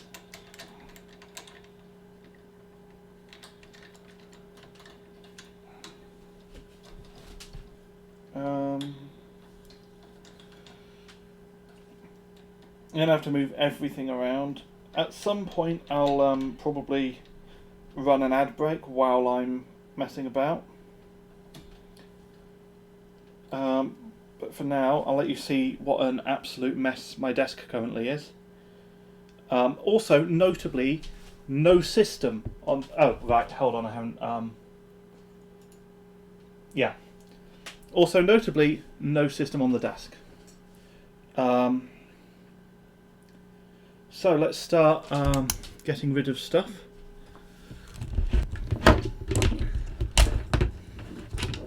Is that cold now? Probably. Yeah, that's okay. Oh, the mic's... okay, I'll pick the mic up gingerly. There we go. Okay, still a USB cable in the way. Let's do that again. Pop you down gently. Okay. Right. Desk lamp out the way. Sorted tools, pencil case, that can go. Voltmeter, might need the, not volt, multimeter, that's the word. Might need that, so I'll keep it vaguely to hand. Scissors, they can go. Solder, wire cutters, everything back in the box. Wires back in the box. Headgear next to the box. Trimpots back in the box.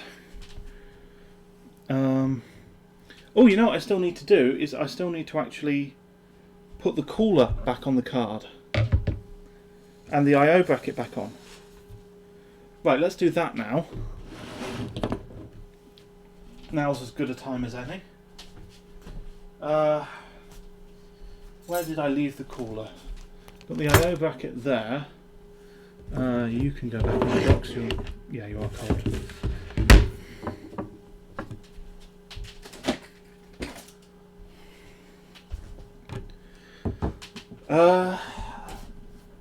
I definitely put the cooler somewhere. I mean, by definition, that's clearly going to... There it is. There it is. Right.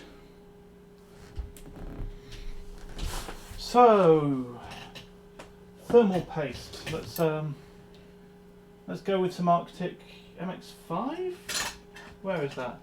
The MX2 is closer to hand. Where's the MX5? 5, 4, 3, 2. Yeah, I'm going with the MX2. That's great.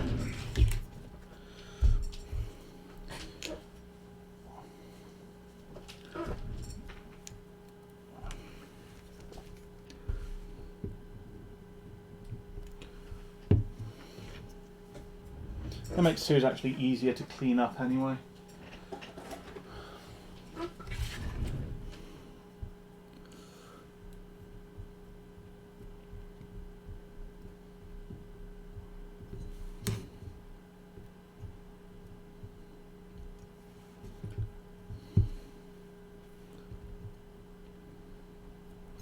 Oh look,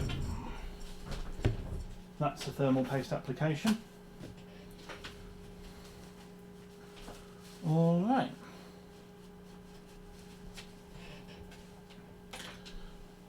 Okay. Should unplug the USB microscope so I have less random crap going on. Okay, now is the bit that I have to be very careful for. I'm going to move the mic. So hopefully I won't accidentally drop it or anything like that that makes a loud noise. And we're down. Good. Right. I need to actually put the cooler back on the card, don't I?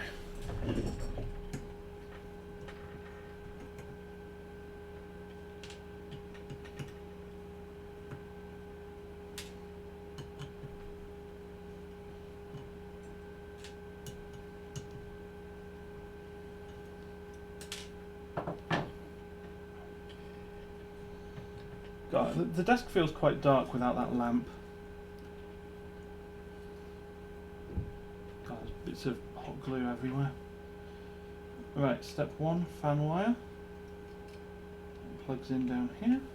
That was easy. Step 2, line the top of the cooler up. Hello. There's your face reveal.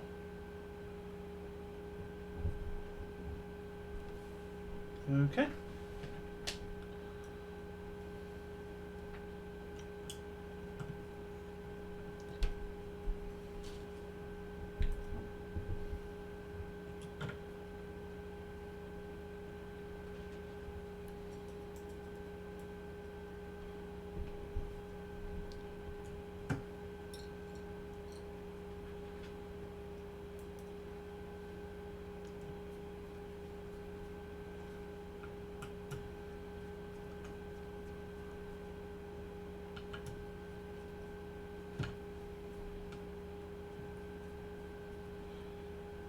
You know, I really should get a fire extinguisher at some point.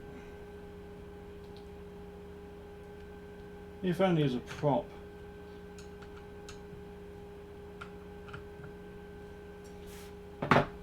Seems like it'd be funny to just, like, you know, wave a fire extinguisher around when testing a new mod. Right, how can I prop this up best to apply the bracket? Actually, since I'm not using my webcam, I'll take the big lump of copper it's been stood on. Balance, it's not ideal, but go with it.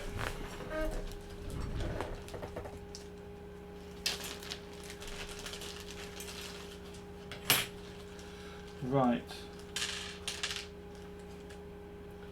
So I actually, these are hand tight. You can get sockets for them. I don't have one to hand. So this feels so dodgy. Let's hold the card a little bit. There we go.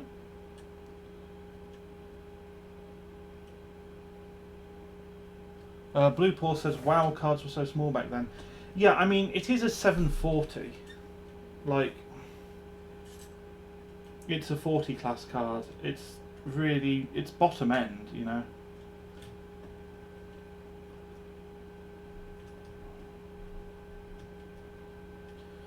But that is also true, like, cards have been getting bigger and bigger.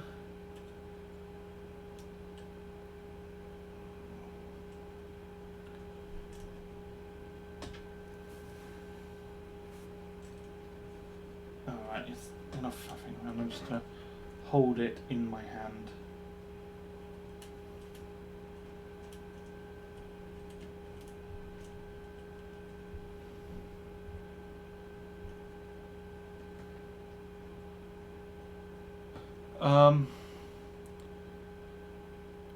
Yoz mentioned Kepler had short reference PCB even on high end. Yeah, that's true. Nvidia seem to be obsessed with, like, small PCBs, just in general. It's just that the actual cards end up being huge anyway. Right. Well, there's the card. There's the side of it with the mods hanging off. There's the back of it. Okay, one last thing I want to do, actually. Where did I leave the multimeter? There it is. So,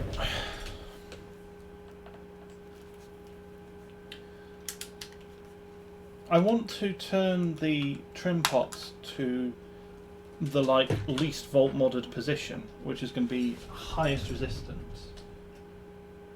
And that's going to be very difficult to check because I heat shrunk over the legs. Ah, piss. You know what? It's probably fine.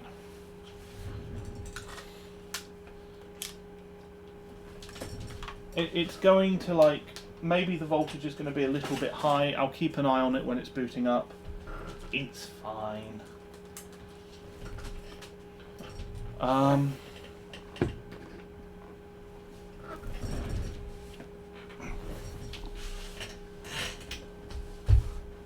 Okay. I think we're about at the stage where I need to if you max it out clockwise, R is highest between the two pins. Yeah. The problem is, it's really important to me to be very certain about this kind of thing. So if I turn it all the way and I've turned it in the wrong direction, then the card is going to fry, basically.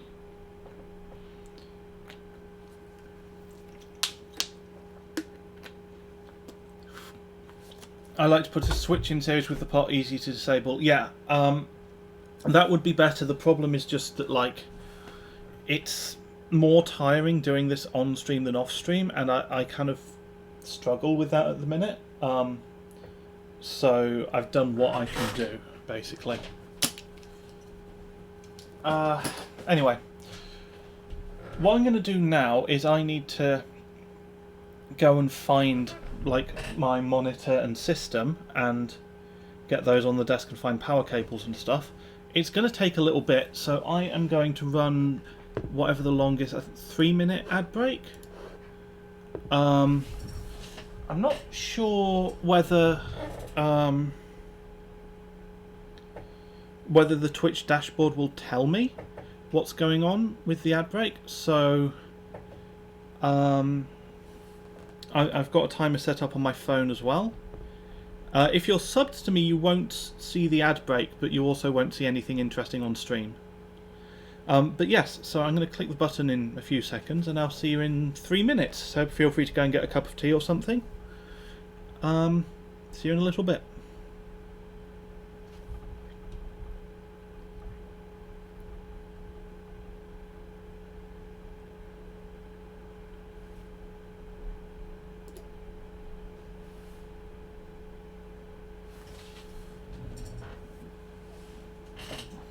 Right.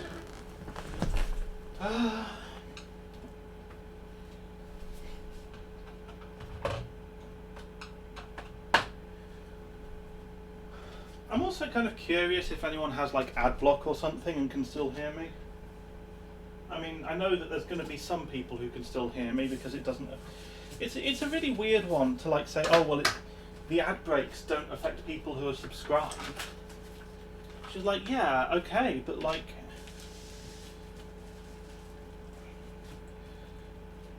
you want the stream to be a good experience for everybody, right?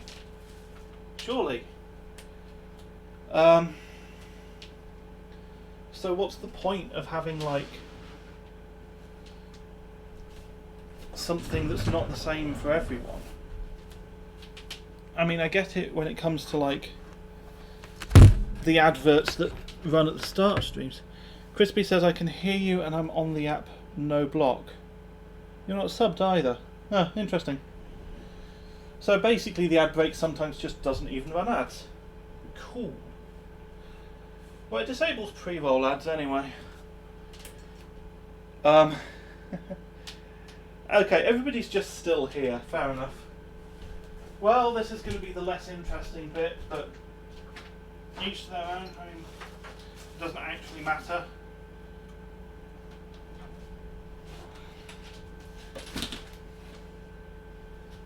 I say each to their own as if it's like a choice.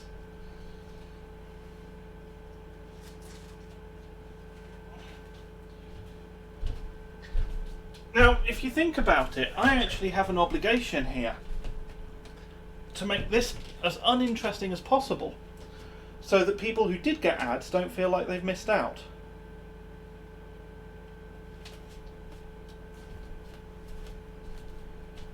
So,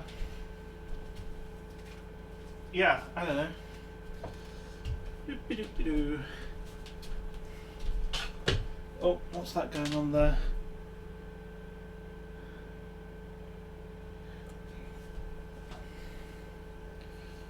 Yours says, we get the ads here, wonder how individually tailored ads are. Anyone in Europe get a healthcare.gov ad? That'd be weird if they did.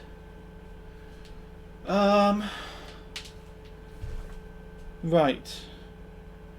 I need an HDMI cable. Bye, Matt. Night.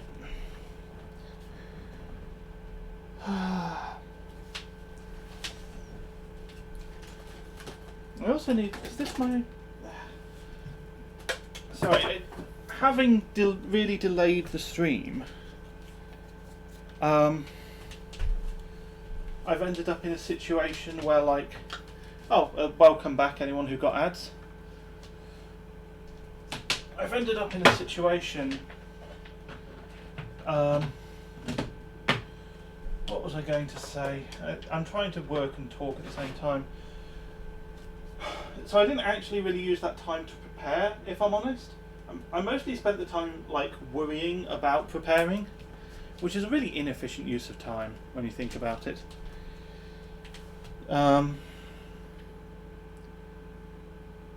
Right, my HDMI cable is down there.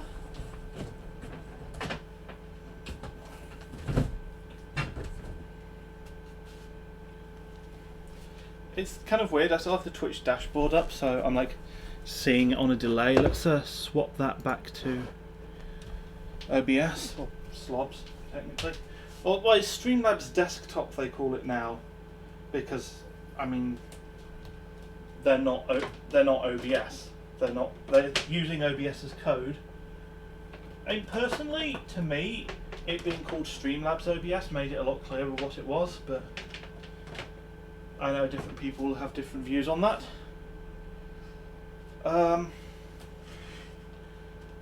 Right.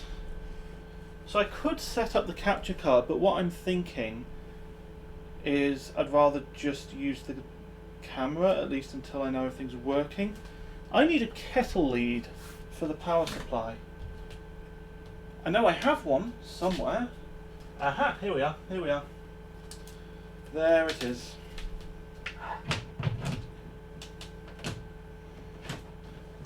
Right.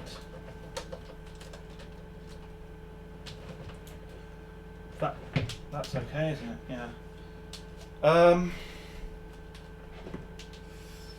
Now, I'm actually going to have to mute the stream briefly because there's a load of crap on the desk that I want to hoover up.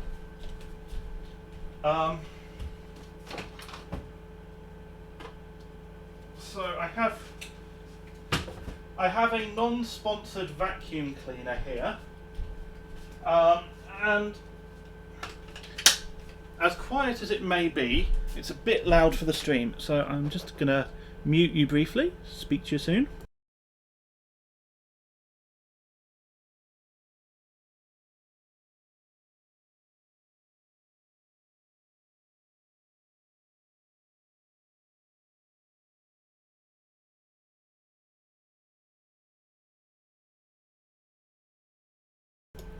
Right then. Now that's out the way.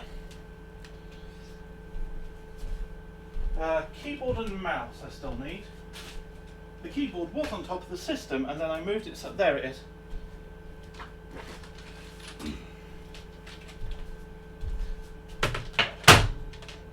That was a really loud drop. It's a good thing the mic's not still on that desk. Mouse. Where did I put the mouse?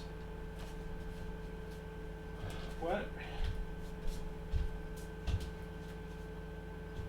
Sorry, considering I was planning to test on stream, I'm really disorganised here.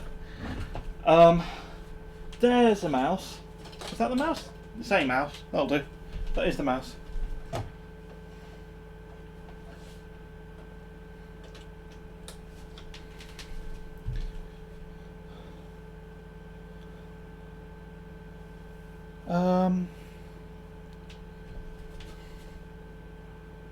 Right.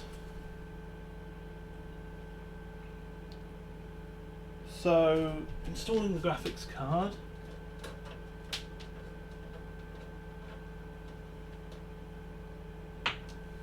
I'll need a screwdriver to get that thumb screw back in.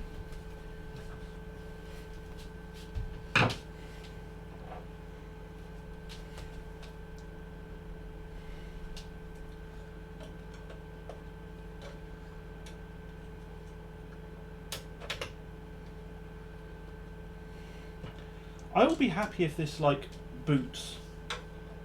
I'm really extremely apprehensive.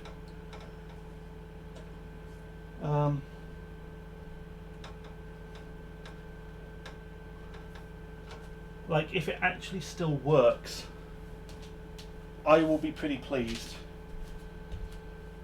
I'm actually genuinely very anxious about this.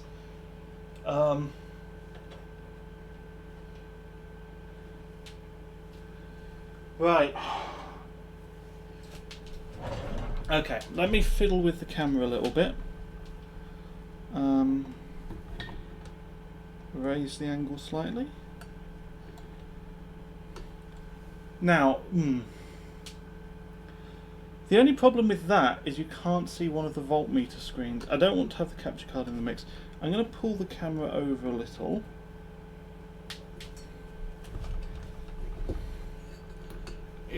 It's such a tough one because it's like... Oh, the voltmeter screen is like right under the AIO. That's really annoying. Sorry.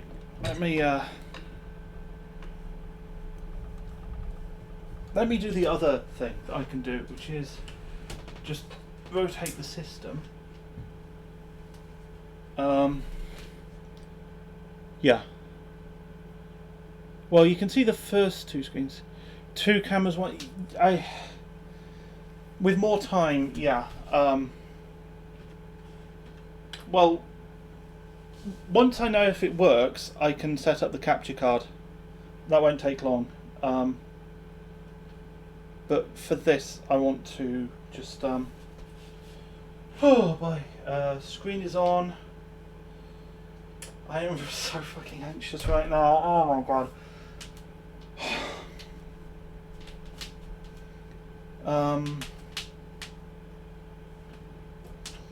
Right. Turn the power on for the system. Nothing bad is obviously happening.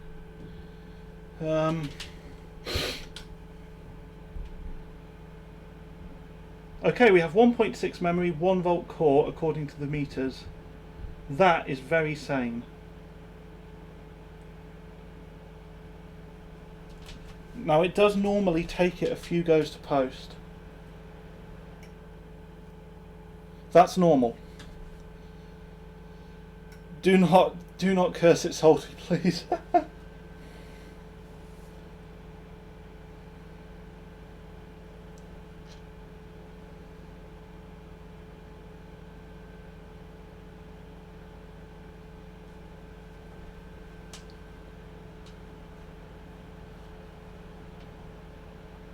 Yes! We have VBIOS, we have display. And if the voltmeters are telling the truth, our voltages are pretty sane. I don't know why our memory voltage is bouncing around a bit. Have they implemented some way to like idle the memory voltage? That's really weird. Oh yes, okay.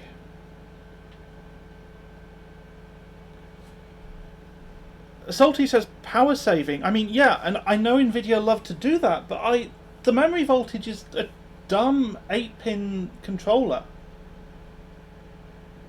Okay. The Vcore controller is actually really interesting because it has a way of to have two voltage states, even though it's complicated. If anyone's interested, I'll explain on the Discord. I guess just like ping me and ask. I'm a little bit tired and a little bit jittery right now. So I'm going to fire up GPU-Z, and I guess just sensors tab and render test.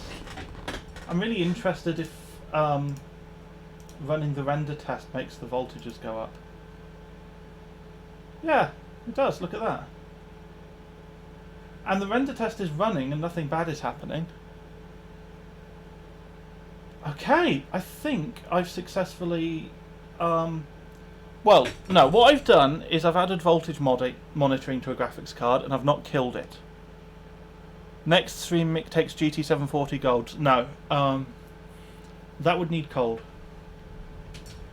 Right, what next? I need to fiddle with the camera some more. Get you closer to the system. And just a bit lower down. What's the clamp doing?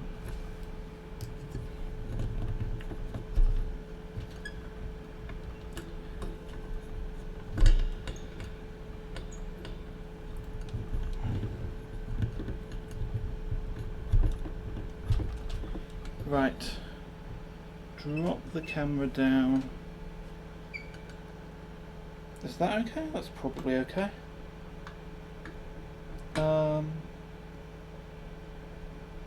Find a way to mount the SS to the GPU. People keep saying that.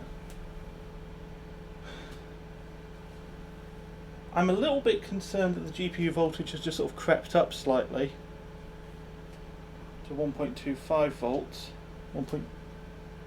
Why is the GPU voltage creeping up? That's weird.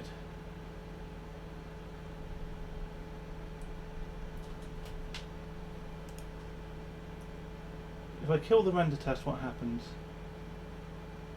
It drops back down, but not very far.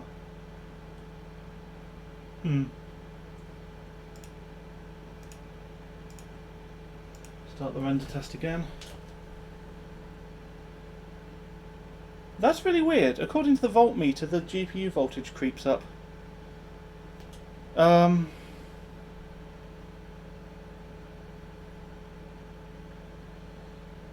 Something I still need to do is actually probe it and see if these readings are accurate. But they look very sane. Let's do that next. I'll do that and then I'll sort the capture card out. And then, what time is it? I think, because Tech Tested I think is due to go live in about 45 minutes roughly. So there should be plenty of time to finish just kind of testing it and seeing how it's behaving. Is that okay? Oh, something happened there. I had a literal blue screen. Okay. And now the system's rebooting. Right. That's interesting. That shouldn't happen. I'm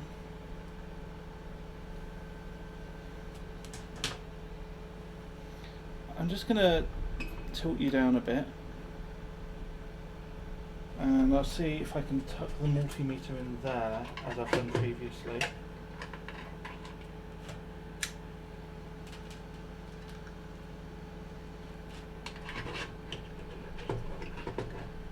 No? There? No? Ah. Oh, now I'm getting cable not connected. No, the cable's connected. Shit.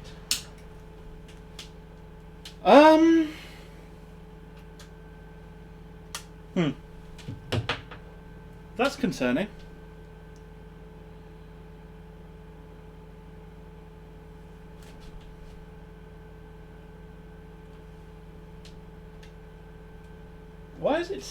Why am I getting cable not connected?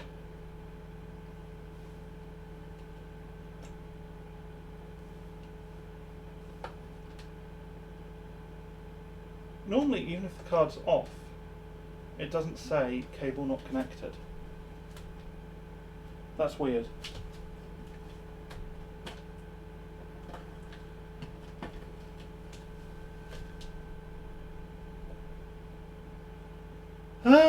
Right, that's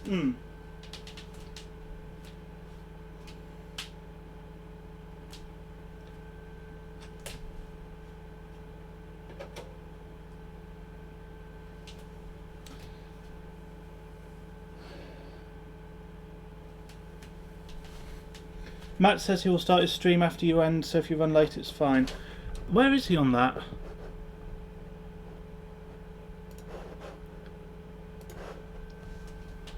Because honestly, like, at this rate I might be ending fucking early. Actually no, there is other stuff that I can do on stream if the card's dead. Or if there's something up with the card. Just because I have some random memory to test that's come from eBay. Okay. Cable not connected. I'm going to try and fire it up again and just... No, actually, I need to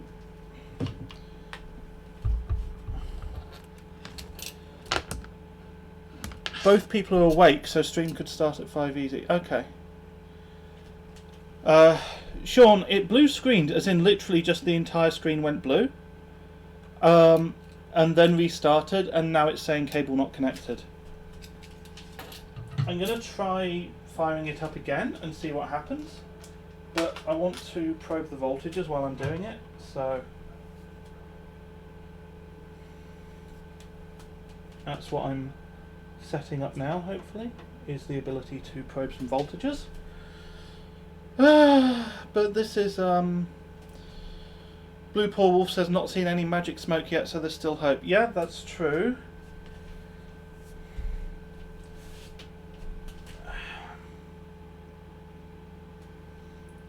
I'm just glad it's only a GT740, you know. They're not very interesting for benching. They're not really sort of rare cards. So I don't feel like I have to sort of feel bad if I've fucked it. So there's my GPU voltage measurement point. I can reach that. It's still in ohms. Wait, hold on. What is my GPU core to ground? That's same. Okay.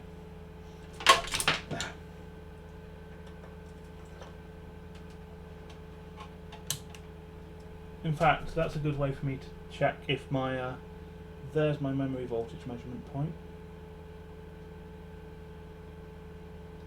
Yep, that's as it should be. Right, so let's fire that up. GPU memory voltage.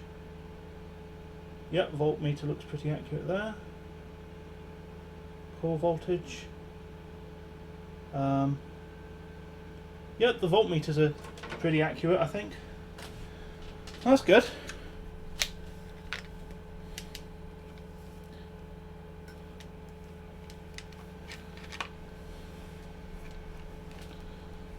So,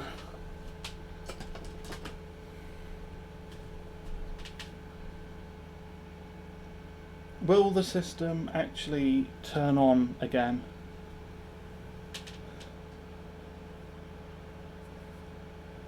Yeah, the system has turned on again. Okay. So it's not like dead? Something happened. I don't know what.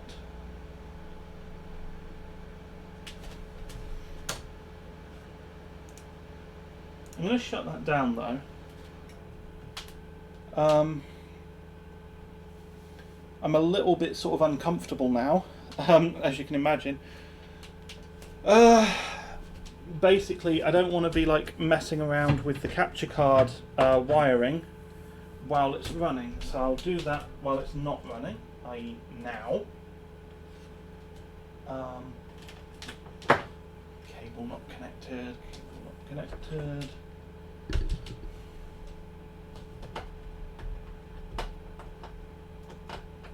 We've got that the right way up, I don't think I do. But it's still saying cable not connected when it's plugged into the capture card, so that's encouraging. There's also no point me leaving that fluorescent light on that's behind the screen. It's not doing anything. So now the flat HDMI cable I need to run back over to the capture card,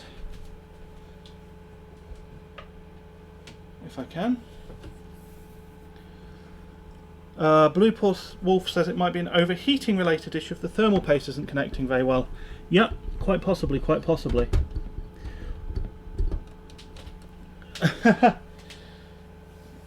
Unity says, nice, a double volt modded card and in a case. Yeah, it's had one random crash already, which is less nice. But yeah, hopefully. Right now, I have two theories running through my head. One theory is that I've somehow managed to mod Vcore in the wrong direction. The other theory is what Blue Paw Wolf said, which is that the cool amount might not be very good. Why Why was that fan spinning? You can't even see that. One of the fans was randomly spinning. That's weird. Okay, I'm going to move the mic so it's a little bit closer by. Now, hopefully, what am I moving? Hold on, that's the alert box. Where's the alert box there? Camera.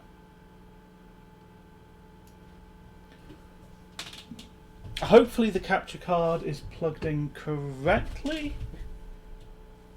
Let me double check that.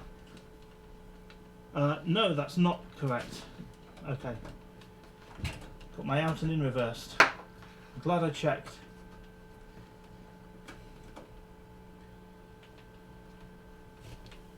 Forks says, sometimes I've had a capture card power the GPU fans with the rig off. Spooky. Yeah, that sounds very spooky. Alright.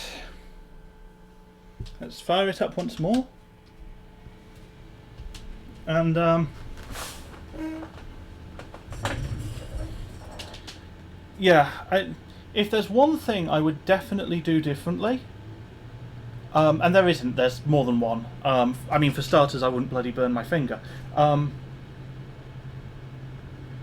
if there's one thing I would do differently, I would actually check what the stock Vcore is before Voltmodding it, because I didn't do that, and that seems like an oversight now. I am rather kicking myself. Okay, so, I wasn't previously paying attention to thermals in GPU-Z, but let's pay attention to them now. Our core temperature 36°C currently. 37. It's going up, but it's only going up gently. The other interesting thing is GPU-Z says our GPU voltage is 1.025 volts. If I close the render test, does that go down? It does. It goes down to idle 0.975 volts. So I think that the GPU voltage that's being reported is what the voltage is sort of supposed to be, what it thinks the voltage is, and not what the voltage really is. That's interesting. Because that implies to me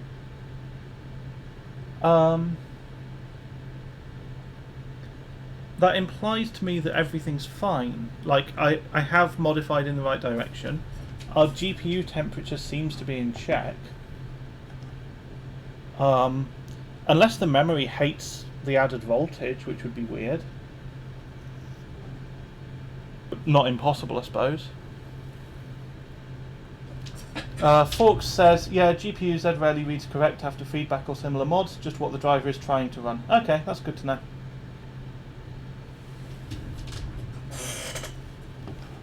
Okay, so this all seems basically fine. Where's Afterburner? Let's fire up Afterburner.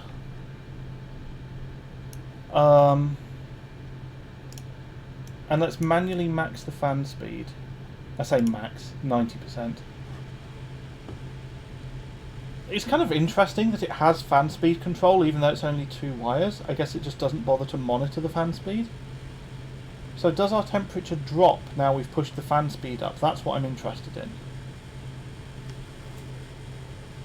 Well, I'm hearing a buzzing noise. There's a definite buzzing noise from the fan, which I don't remember it having. Our temperature hasn't dropped, but it hasn't gone up either. So if I put the fan speed back to auto, that's really interesting. It's like dropping down really slowly. That's quite a cool feature. Because when fan speed changes really obviously, it's really annoying. That's one of the problems that the Ryzen, I think it was Ryzen 2000 series even had this problem, where like the fans, because the temperature would change really rapidly, the fan speed changed really rapidly. Oh, I've had Afterburner in the wrong place. And that meant that, like, for the user, they would just hear their system fans going vroom, vroom, vroom all the time, which is really annoying. But yeah, slowly ramping down the fan speed. Very, very cool feature. I'm in favour of that. So we've not crashed again yet. I think I'm going to run a 3D benchmark, you know? I think... Actually, let's push the fan speed back up first. Let me know if the buzzing, like, comes through on stream.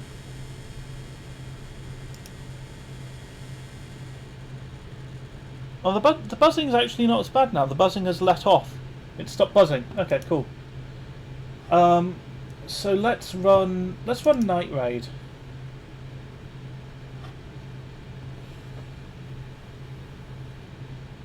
It does come through on stream, but it's gone away anyway, so that's fine. Okay, cool. I guess it's nice to know that you're hearing what I'm hearing, in a way. Like you're getting the full experience.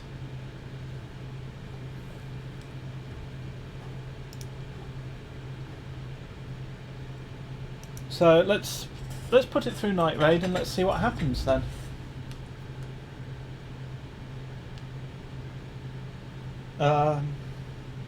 EVGA cards, especially Turing, have terrible stock hysteresis profiles, says Forks. That's annoying. He also says, I snipped the PWM wire in a C-Sonic PSU for the same reason, would constantly go 0 to burr and back. Yeah, I mean that's more annoying than just being loud anyway. At least if it's just loud you can get used to it.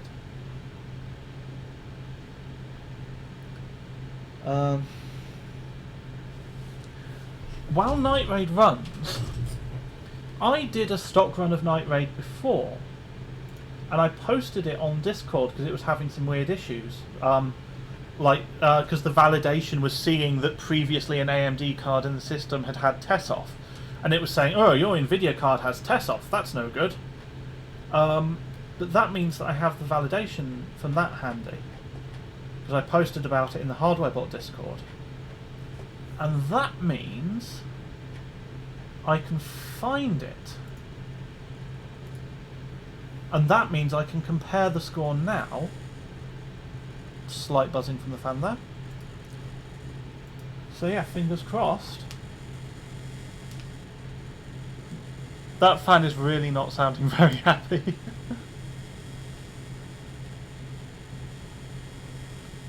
I wonder what's... like... Have I managed to damage the fan? Is there like a random strand of hot glue in there maybe? I don't... If it was fouling on a wire it would be worse and more consistent, surely.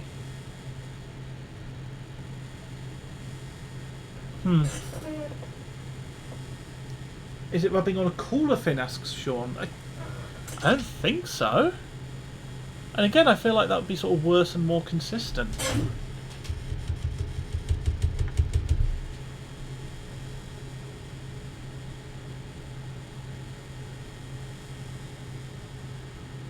Just an RPM indicator feature. You know, it's gone to the same solid colour on the screen crash, but it did it when I tapped the fan, which is really annoying. Oh, that's interesting. So that it didn't take the whole system down. Error occurred, no result produced. Okay. Let me check sensors. Okay, the maximum temperature was like fine, and then there was a driver crash. Okay.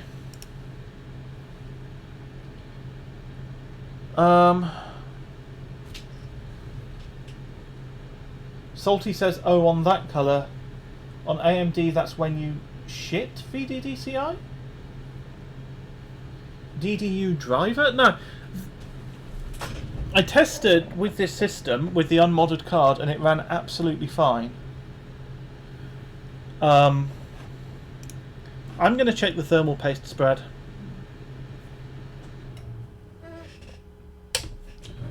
I think that's the sensible thing to do. Which does mean the camera is coming up and back a bit. Let's take it a bit further back. There we go. That'll do for now.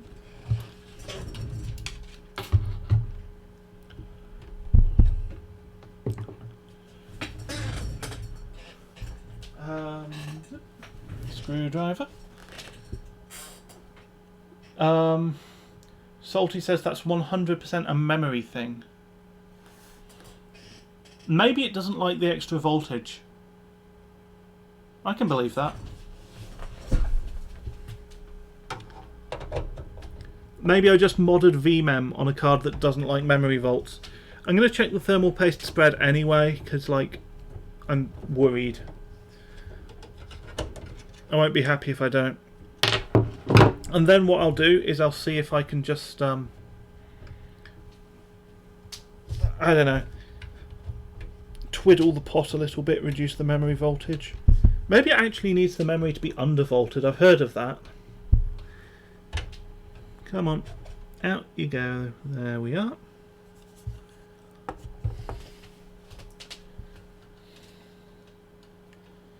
Which IC was the memory? It's Samsung something.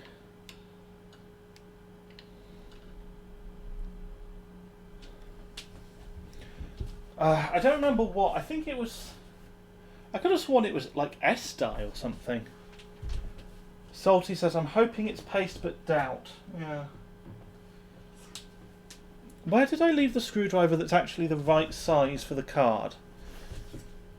Because it's not that big one. Oh, right. I left it in the rack of screwdrivers that I have. That would do it.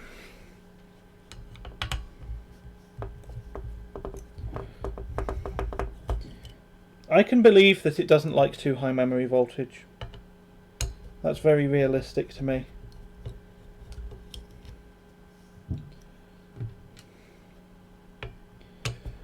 Maybe I need to just like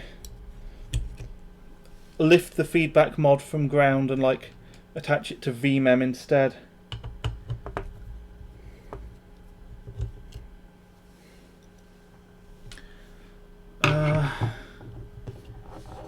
Okay. Well, the fact that the cooler's not just coming off is a good... Yeah. That thermal paste spread is... I mean, it's perfect is the only word for it. Let me zoom you in. I'll just raise you up a bit and... So aside from the thermal paste spread, which is beautiful, hopefully I can...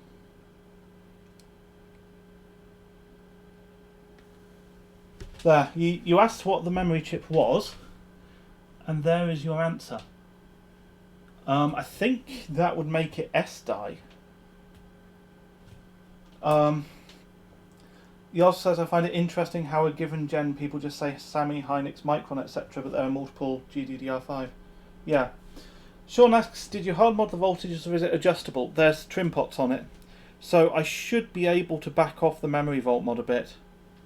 Right, what I'm going to do with the thermal paste is I'm just going to scrape it into the middle a bit.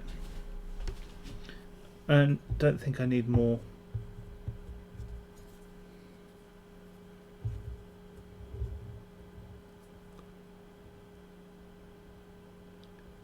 That should be fine. Right, clean off the thermal paste spatula.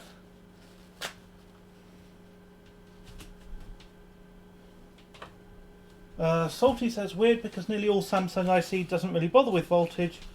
A little higher at least GDDR5. Yeah, I saw Samsung and I just sort of thought, well, that'll like voltage then. Maybe that was a mistake.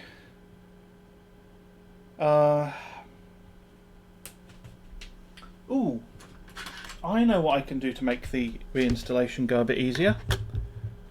I can zoom the bloody camera back out for starters. Sorry about that, forgot about that. But yeah, slide an SSD under the cooler, that gives it a little bit more lift and support. And there we go.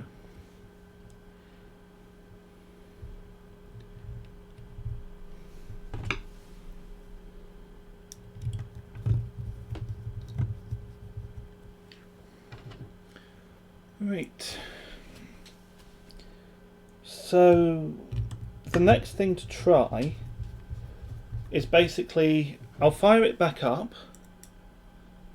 I'll adjust the Trimpot until I get the lowest possible memory voltage.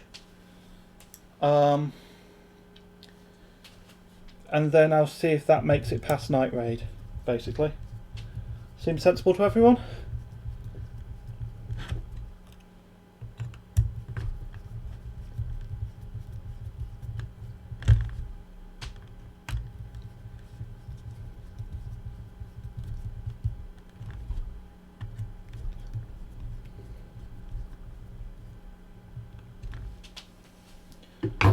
Right. While we're here, yeah, the fan's not fouling on anything as far as I can, unless those wires are sticking out at all.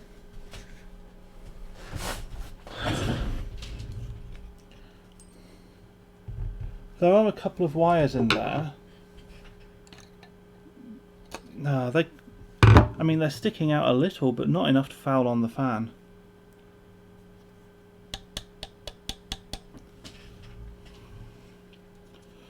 Right.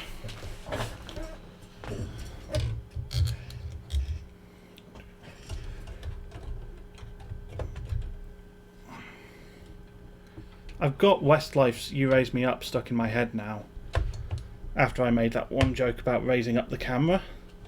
But the problem is, I only know like one line from it. So I've just got like, well, 2 lines, I suppose. Actually, I guess I can think of 4 in total.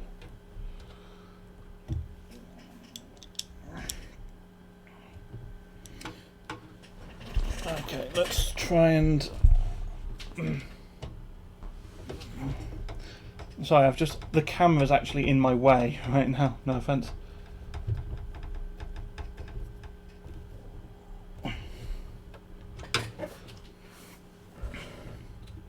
Yeah, I think that's right.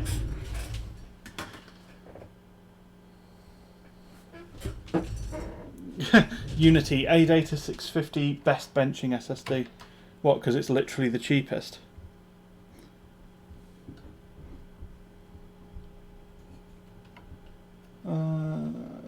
That's about level, I think.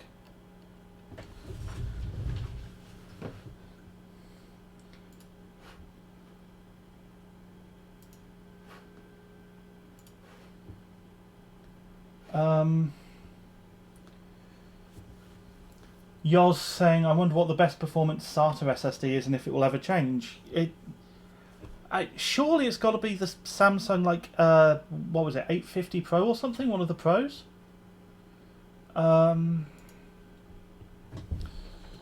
Right.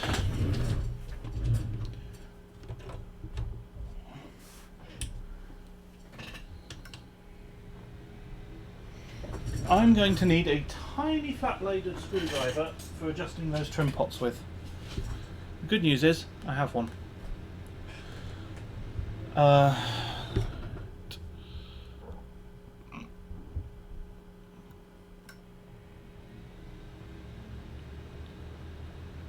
can probably just start messing with it now, actually. It's 1.6 right now. If I go left, 1.59. Oh, I saw 1.6. Oh, no, that's just it idling. I think that's the wrong direction.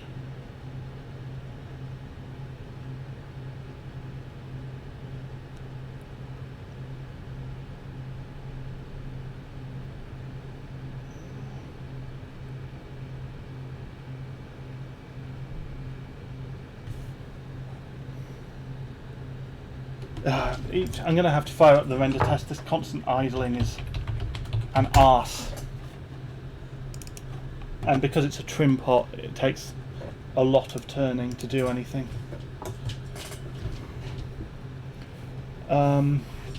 Actually, I'll give you just the camera.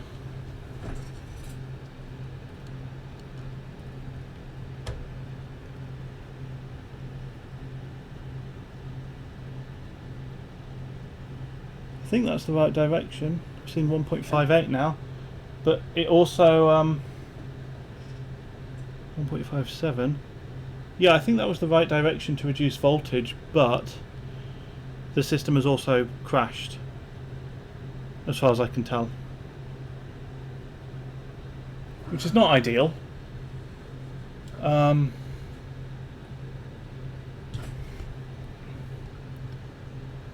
Screw it, it's not idle at least. Let's keep going. Hey, reduced voltage.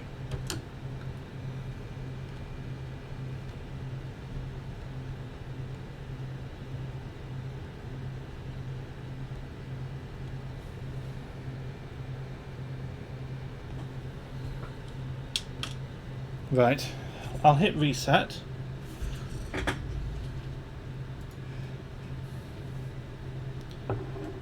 And let's see what it does at this new lower voltage.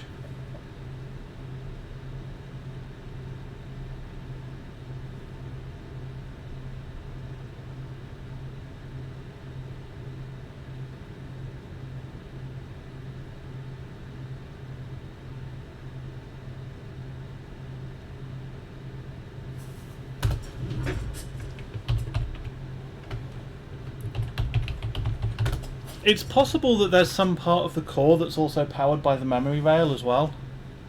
That's the other thing. So, I guess I'm going to max the fan in afterburner.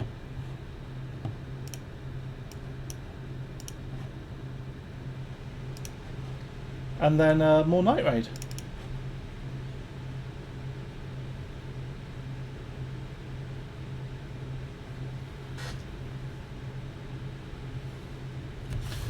You're saying once one core per CU categories get finalised or removed, I want to go for all the 1, 3 and 5 core records in PC mark. Yeah. Okay, fine, I'll go off on one.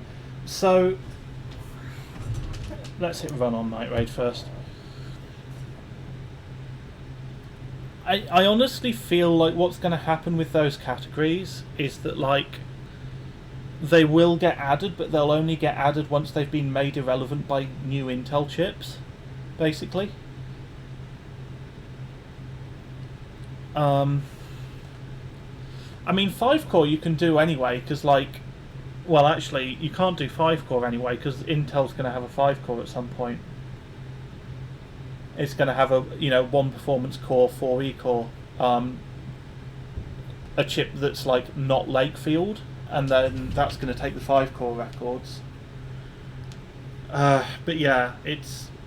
I can see it now. Like, they're going to get added, but they're only going to get added when they're no longer relevant for globals.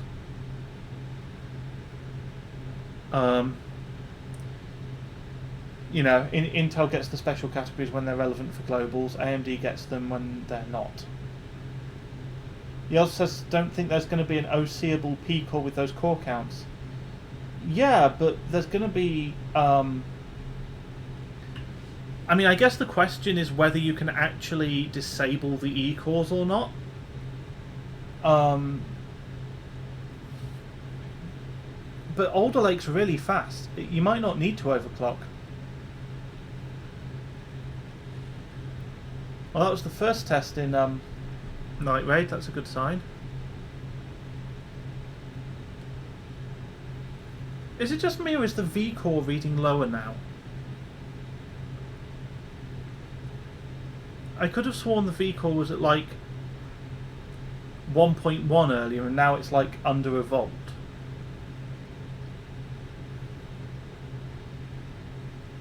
That's a little bit weird, to say the least.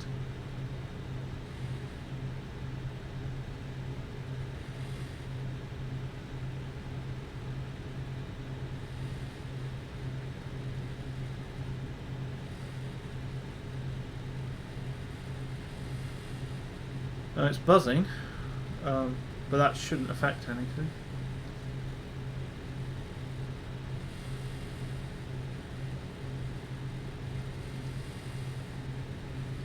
Salty's saying, well, look at the 12100F. Yeah, exactly.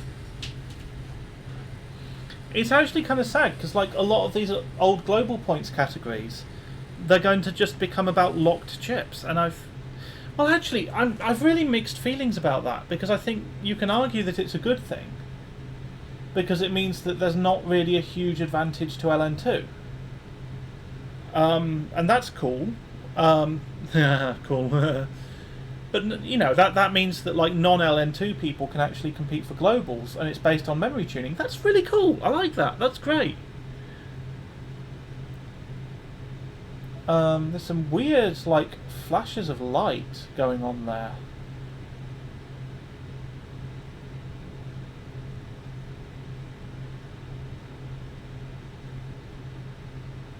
Okay, we have a result. Our result is 9261. What was our... Okay, so the pre-modded score that had the issue with it, I have the link here. The flashing's normal. Good to know, thanks. But basically, we're 1 point down on the score before the mod, which I think we can chalk up to just random variance. Call Me Tim the Enchanter asks thoughts on the 2-core 2-thread Soul on Alder Lake. I mean, it's not going to be relevant, is it, because of the Pentium? So it's a slow chip that can't overclock and can't get globals. It's probably not that slow. It's probably all right for, like, you know, super cheap systems, except that, like, I should be doing something rather than ranting, but I'm going to rant. Alder Lake boards are not that cheap. Like, they're fairly cheap, but they're not that cheap. And the problem is that the socket is huge. You know, DDR5 needs SMT DIMM slots. You have the fact that, like, you know, PCIe Gen 5 has all these requirements for the motherboard. Like, even PCIe Gen 4 makes motherboards expensive, right? So Gen 5 is awful.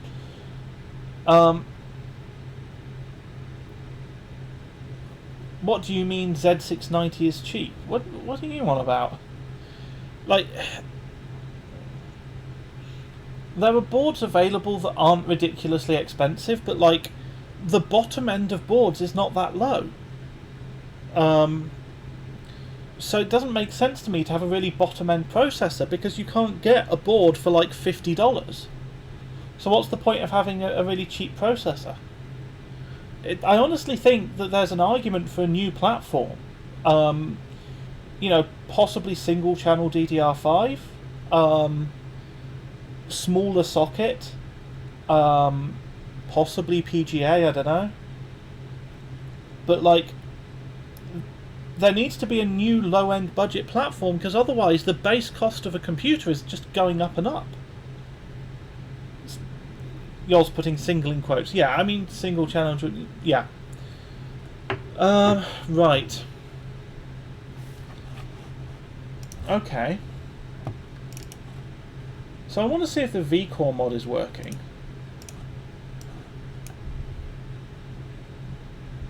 So right now we're at 1.01 volts. So let's... If I twist that clockwise, that's gone down to 1.0. If I twist that anti-clockwise... Sorry, the system's like vibrating slightly, so it makes it a little bit difficult to keep the screwdriver in place. It's 1.01. I don't know how many turns this... Whoa! It really doesn't seem to like having the Trimpots adjusted while it's running. Or maybe that's just a coincidence.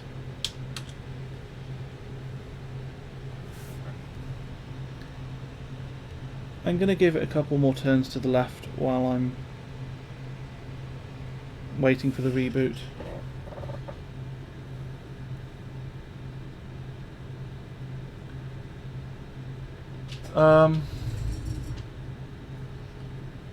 Tim says AMD apparently going to release Renoir CPUs with the iGPU disabled to combat Intel's low end. Yoz says, why Renoir when they have Cezanne? So the thing about Cezanne is it's got double the level 3 cache, and that means it's a much bigger die, which makes it more it's a big 7nm die. That's not cheap.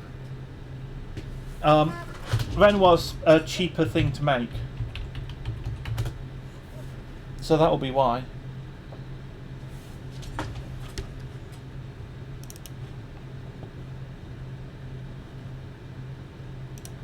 Right, what Vcore am I getting now? 1.07, okay. Can I push that up at all?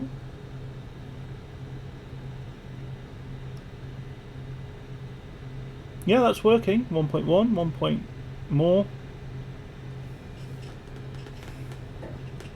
Yeah, that works. Good. I'm going to try dropping the memory voltage even more. It should drop it in that direction. Hopefully. I think that's dropped it a bit. Alright. Well, I mean, the card seems to work to an extent. Let's just throw on a quick overclock and get one night raid score. How about that? Max the fan speed, memory clock, epoxy offsets. Let's go plus 200 core plus 1,000 no, that's ambitious. What does 200 give me in GPU Z?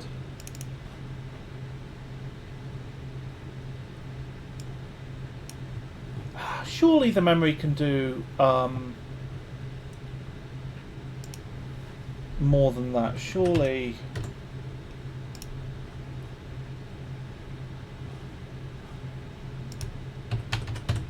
Surely the memory can do 6 gigabits per second. Does that work in the render test? Seems to work in the render test. Okay. Let's see if that runs through Night Raid.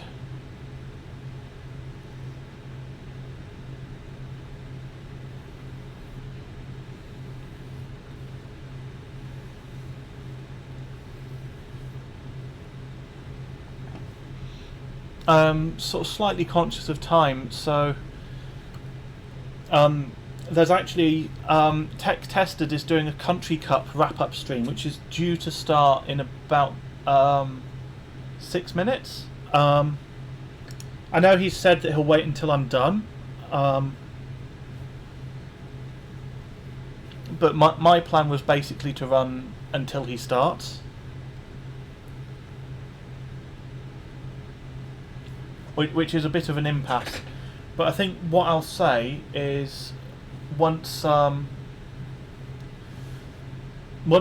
got a score, like if this crashes, I'll give it one more go. But then once I've got a score, I'll hand over to him.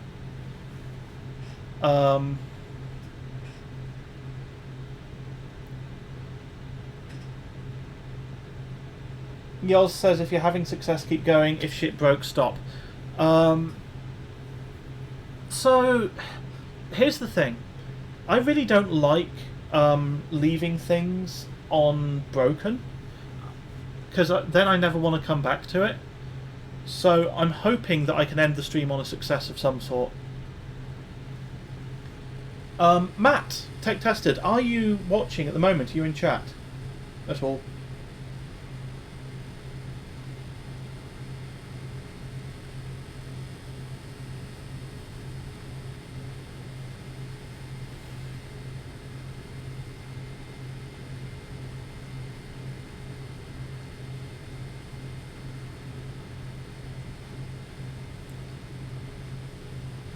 It's weird that it's randomly crashing sometimes. And the fan's sounding even worse now. But also, it's clearly, it's running with a hefty overclock right now, and it's quite happy. Why did I say that? What? Who did I think I was to say that? That was a really... I should not have said that. Shouldn't have said that. Do we have GPU temperature? Yeah, the GPU temperature was fine. Okay, let's reboot and do 100, 250. And this time I'll keep my mouth shut.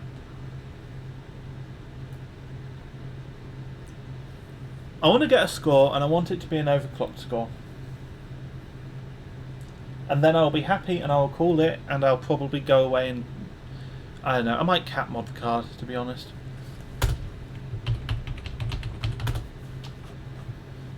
I didn't end up doing it today, but that's mostly because, like... I don't want to, like, do really long streams. I love streaming, but it gets tiring.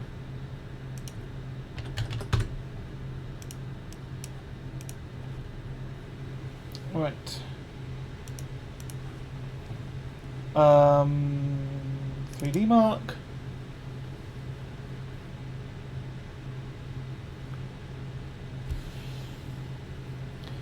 Doing mods definitely XOC. Yeah. It's look, if there's a voltmeter hot glued to the card, that makes it an extreme overclock. Even if it's running at stock. Hey Matt. Matt says, sorry I haven't been watching, how's it going? Yeah, no worries. The cards, I'm getting some random crashes and I'm not sure why. So could be better, but could be worse. I was just wondering when you and Unity are going to be ready to start. I'm hoping I can hand over to you soon. Trying to get shit to work, then stream ends. Yeah, that's a good summary, Oz. We're ready when you are. Alright. Do you have, like, a starting soon... Oh, hello, board. Thank you for the follow. Tech Tester, do you have a starting soon screen or anything for your stream?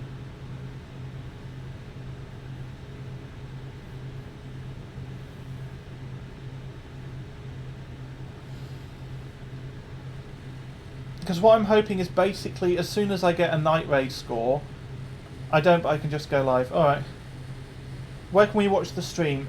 Sean, what I'll do is I will raid Tech Tested, so that will send everyone who's here over to his channel, and they can watch him and Unity discussing Country Cup, which should be really interesting actually. Especially with Tech Tested having been on the US team and Unity having been on the Australian team. So I'm looking forward to that. Yeah, Matt, if I get a night raid score, if I actually get a score out of it, do you want to, I guess, just go live then? And I'll save the score and then I'll send everyone over? I'm a little bit, like, conscious of the latency on my stream, so it's making me twitchy, to be honest.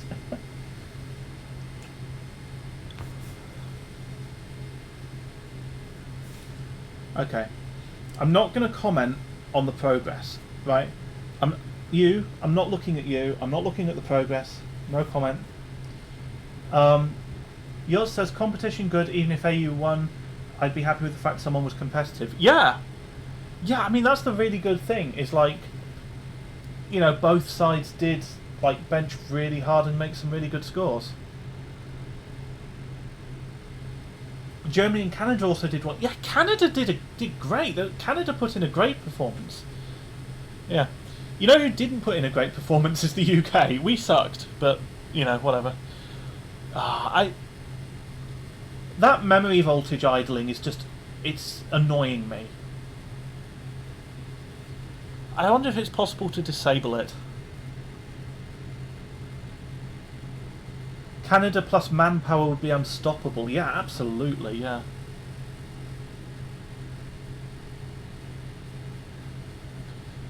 Okay.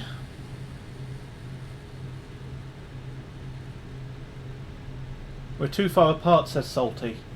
Yeah, that's the problem. It's like you end up needing, what, Team Vancouver or something. Or Team Toronto. What's the region of Canada that, like, Ontario? Like the area that has all of the people that isn't Vancouver? Right.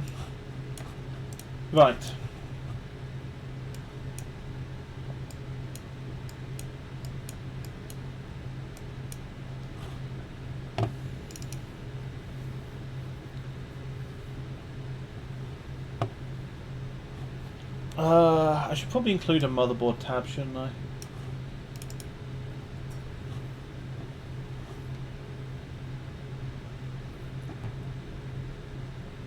I'll stick the motherboard tab down here. How about that?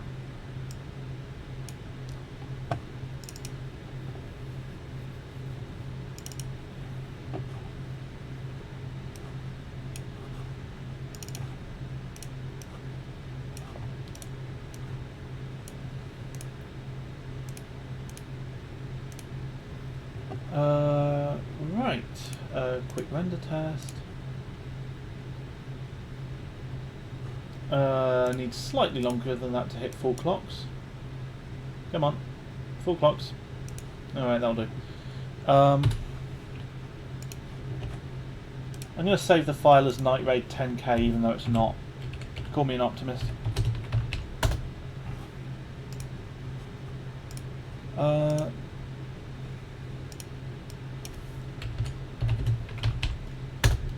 Right, and that's my score, and that's the stream. Right.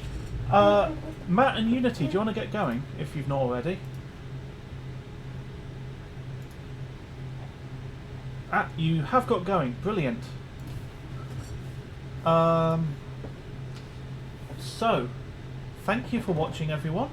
I'm now going to start a raid in the direction of Tech Tested.